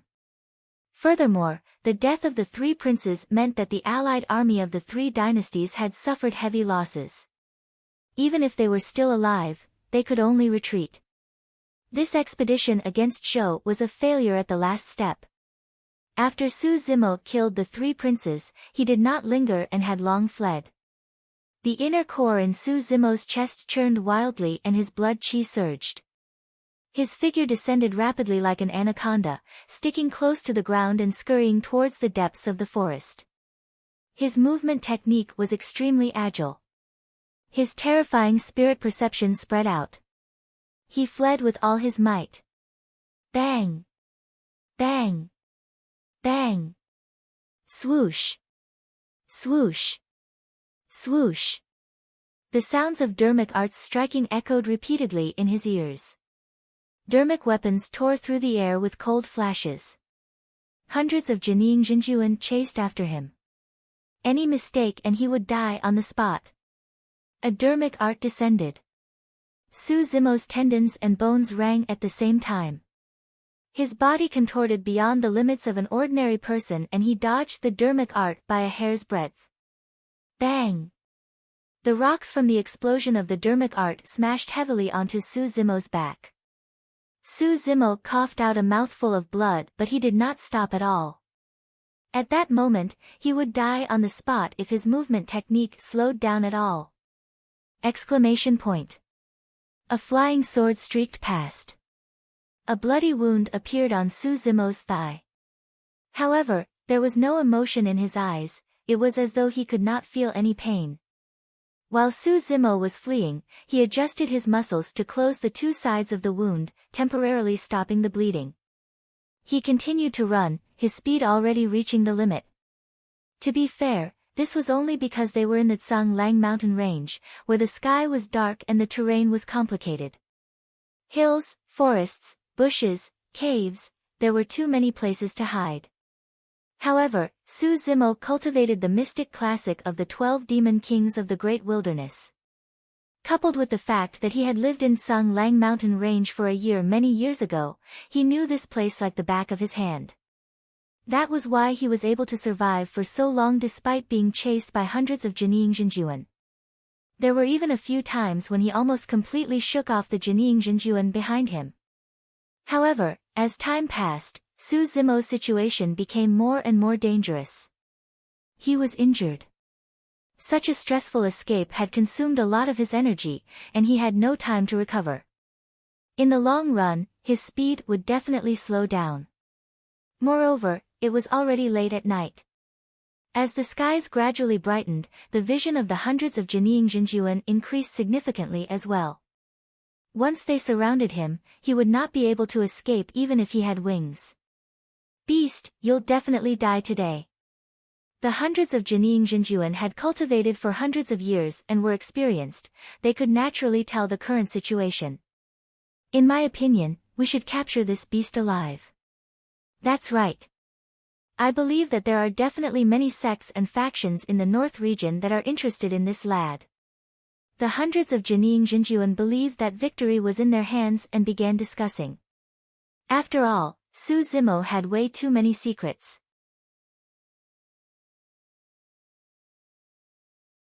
He had once entered the human emperor's palace and was the second person in history to cultivate to the extreme foundation establishment realm. He was the only one who knew the secret of the extreme foundation establishment realm. Furthermore, this lad possessed the legendary treasure, the divine phoenix bone. The eyes of the hundreds of Jining Jinjuan shone with excitement. As a matter of fact, at their level of cultivation, the contest of the kingdom was no longer attractive to them. Although they had failed to conquer Zhou this time round, if they could capture Su Zimo alive and obtain treasures such as the divine phoenix bone, this trip would definitely be worth it. I'm rather curious though. How can there be a demon cultivation technique in this world that's suitable for humans? One of the Jining Jinjuan lamented. The eyes of the other perfected lords flickered but none of them said anything. In reality, everyone had a tacit understanding. Although Su Zimo had many secrets and treasures, the most valuable one was that unknown demon cultivation technique. Everyone witnessed with their own eyes how Su Zimo managed to kill 5 nascent souls who were a major cultivation realm above him after cultivating that cultivation technique. Although it was a sneak attack that caught them off guard, it was still frightening enough. Furthermore, Su Zimo's movement speed was not inferior to Jining Jinjuan's, his stamina and blood qi were shocking. One party chased while the other fled. To the shock of the Jining Jinjuan, the forest before them was gradually thinning out. Everyone looked into the distance. The path ahead was clear. Ha! That lad is in a panic and has already escaped from this mountain range. The perfected lords roared in laughter and chased relentlessly. Leaving the forest meant that Su Zimo had given up on his final hope of escaping. The perfected lords watched as Su Zimo sprinted into a small town closest to Tsang Lang mountain range. He ran into a mansion and entered a room without emerging again. Everyone, stop. Don't be careless. There must be a reason why that lad escaped here. Another person stopped everyone with a suspicious gaze. Brotherly, you've overestimated that lad, someone at the side chuckled. Guys, look at what's in that mansion. A corpse. Someone exclaimed in realization, I've got it. That corpse must be that lad's elder brother. That's right. That lad knew that he had nowhere to run and returned here. He must have wanted to die together with his elder brother. A Jining Jinjuan said confidently, as the saying goes, fallen leaves return to their roots. If I'm not wrong, this small town should be the birthplace of that lad. That's extremely likely. Let's go. The Jining Jinjuan barged into the small town with a sharp aura. With such a huge commotion, the mortals who were still in the town had long woken up. Everyone looked terrified and hid in their houses, not daring to make a sound. Granny, what are you afraid of?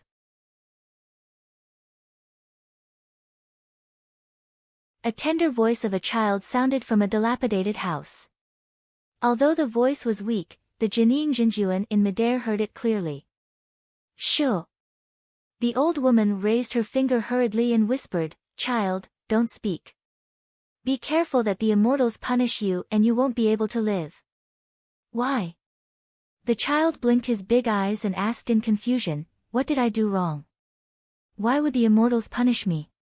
Sigh, there's no reason for the immortals to punish you.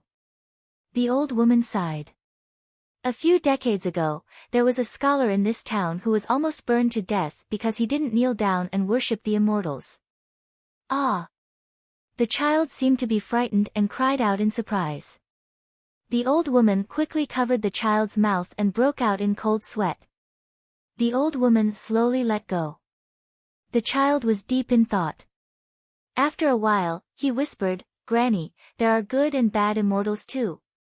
Those immortals who kill people indiscriminately are bad immortals. There was a loud boom.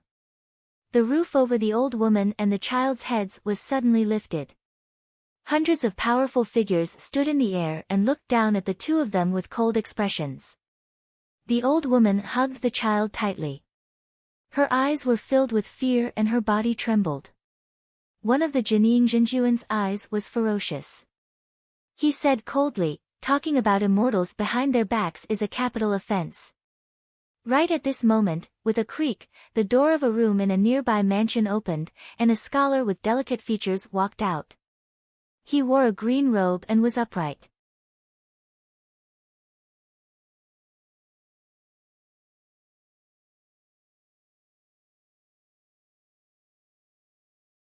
Chapter 629. The scholar had changed into a clean set of green robes and pushed open the door. It was Su Zimo who had fled all the way here. The attention of the 100 Jining Jinjuan was drawn over instantly. In the dilapidated house, the old woman could not see what was happening outside. She merely hugged the child tightly and tried her best to protect him.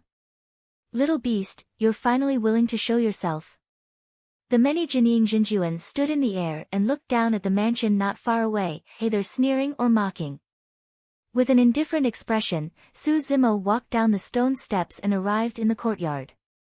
He looked at the old man under the peach blossom tree quietly with a hint of sorrow in his eyes. The old man's eyes were tightly shut and he had a serene expression, as though he was in a deep sleep. The fire in the red clay stove was not extinguished and flickered. There was still a bowl of wine left on top of it that was still warm. The 100 Jining Jinjuan surrounded him, but Su Zimo ignored them. He walked to the side of the stove and raised the bowl of wine, downing it in a single gulp. "This wine is so fragrant," Su Zimo murmured softly. That was Su Hong's final sentence. The multitude of living beings floated in the sea. Some came for benefits, some went for benefits. Even cultivators were no exception. They either sought power or longevity. How many of them could be as carefree and open-minded as Su Hong? "Beast!" One of the Jining Jinjuan hollered, "If you surrender and hand over the divine phoenix bone obediently and the cultivation technique of the demon race that you're cultivating, we might leave you with an intact corpse. Otherwise, I'll burn your brother's corpse to ashes." Su Zimo remained silent and merely looked at the 100 Jining Jinjuan with a hint of mockery in his eyes. Another Jining Jinjuan laughed sinisterly. "Also, from today onwards, there won't be a single soul left in this place." His voice echoed throughout the entire Pingyang town. Cries of surprise could be heard from the tile-roofed houses. In some mansions, there were even faint sobbing sounds of women and children crying. A sense of fear permeated Pingyang town and grew in everyone's hearts. In the broken roof of the house, the old woman gently stroked the child's back and comforted him in a low voice, but 2 lines of hot tears flowed down her face. The lives of mortals were like grass. In front of a cultivator, they had no power to resist at all. This was their fate. There was nothing they could do. An old man with a walking stick walked out of the room shakily. He knelt down toward the powerful figures in the air and said sorrowfully, "Exalted Immortal, please take pity on me. I'm already on the verge of death and won't live for long. I'm at Exalted Immortal's disposal, and I can die without regrets.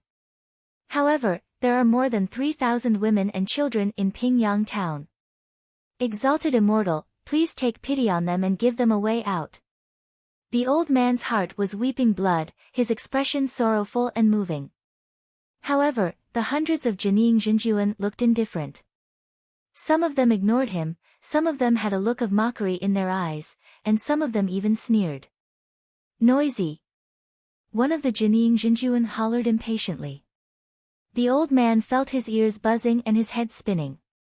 He fell to the ground choking. "Ha ha ha!" The Jining Jinjuan roared in laughter. "If you want to blame someone, blame this town for giving birth to a monster incarnate, a beast. He's the one who implicated you." Heis. Right at this moment, a faint sigh sounded from the courtyard. "Since you're here, don't leave," Su Zimo said indifferently. "Activate." Buzz. Whoosh. Bang. Bang. Bang. Instantly, the world quaked. Above the firmaments, astral winds howled and lightning flashed. The light of the stars and moon was dazzling. Instantly, a terrifying and sinister power descended and shrouded Pingyang town.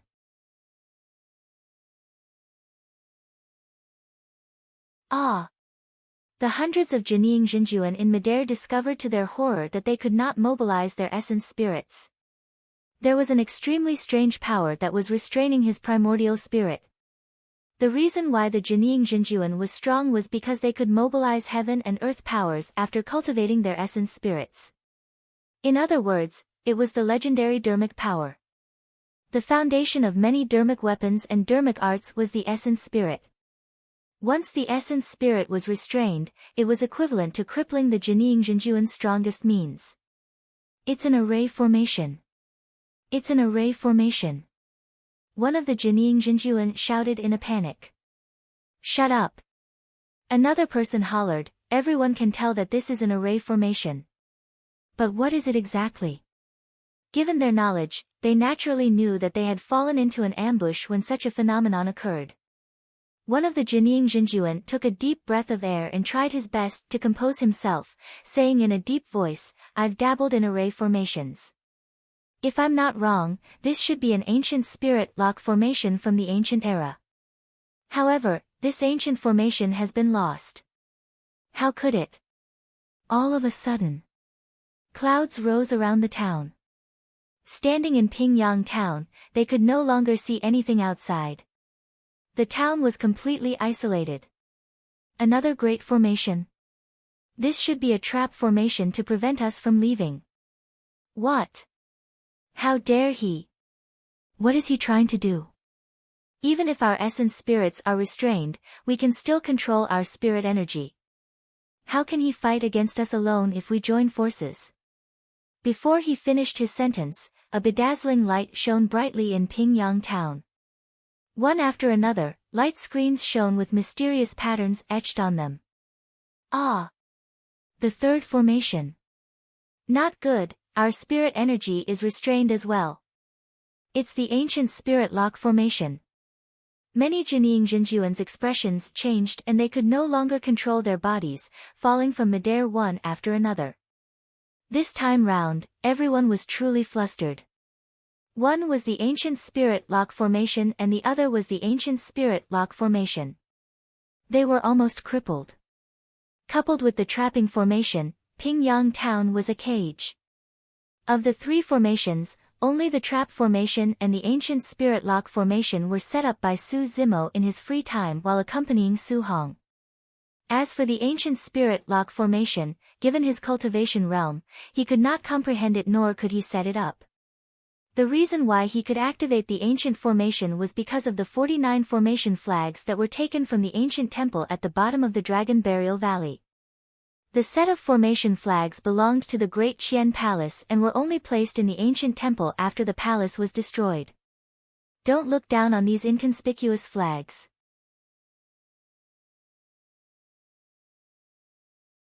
However, in reality, the refinement of each formation flag was extremely meticulous.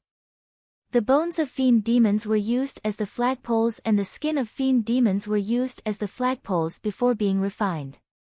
The hair of fiend demons were used as threads to secure the flagpoles and flagpoles. The blood of fiend demons was used as ink and a brush of dermic power was condensed to carve out formation patterns on the flagpoles. With the 49 formation flags, Su Zimo only had to estimate the range of the ancient spirit lock formation and calculate the formation core before inserting the formation flags into it to activate the formation. Due to the fact that there were many restrictions on formations and that they took a long time to set up, it was rather passive. Coupled with the fact that many ancient formations were lost, the Tao of formations was on the decline. However, there was naturally a reason why the Tao of formations was able to remain as one of the four unorthodox groups to this day. In the ancient era, the Tao of formations was the most flourishing and was the foundation of the human race. The human race was weak and they relied on many ancient formations to defend against the 10,000 races in the beginning. Because formations required a fixed location and had to be set up beforehand, the stronger the formation, the longer it would take to set it up. Therefore, it was difficult to unleash its full potential. When enemies meet on a narrow path, there was no way their opponents would wait for them to set up their formations before fighting to the death. That was the reason why an emperor created the formation flag technique to make up for the flaws of the Tao of formations. That emperor was known as the Formation Emperor and was one of the ancient emperors who was on par with the Weapon Emperor who created the Demon Revealing Mirror. You're tuning in to the Blissful Bookshelf YouTube channel. We're so grateful for your support and don't forget to subscribe to join us on this incredible journey through captivating stories. Your generosity through donations truly makes a world of difference, as it's the primary source of revenue that allows me to expand and enhance this channel for you. Thank you from the bottom of my heart for being a part of this adventure.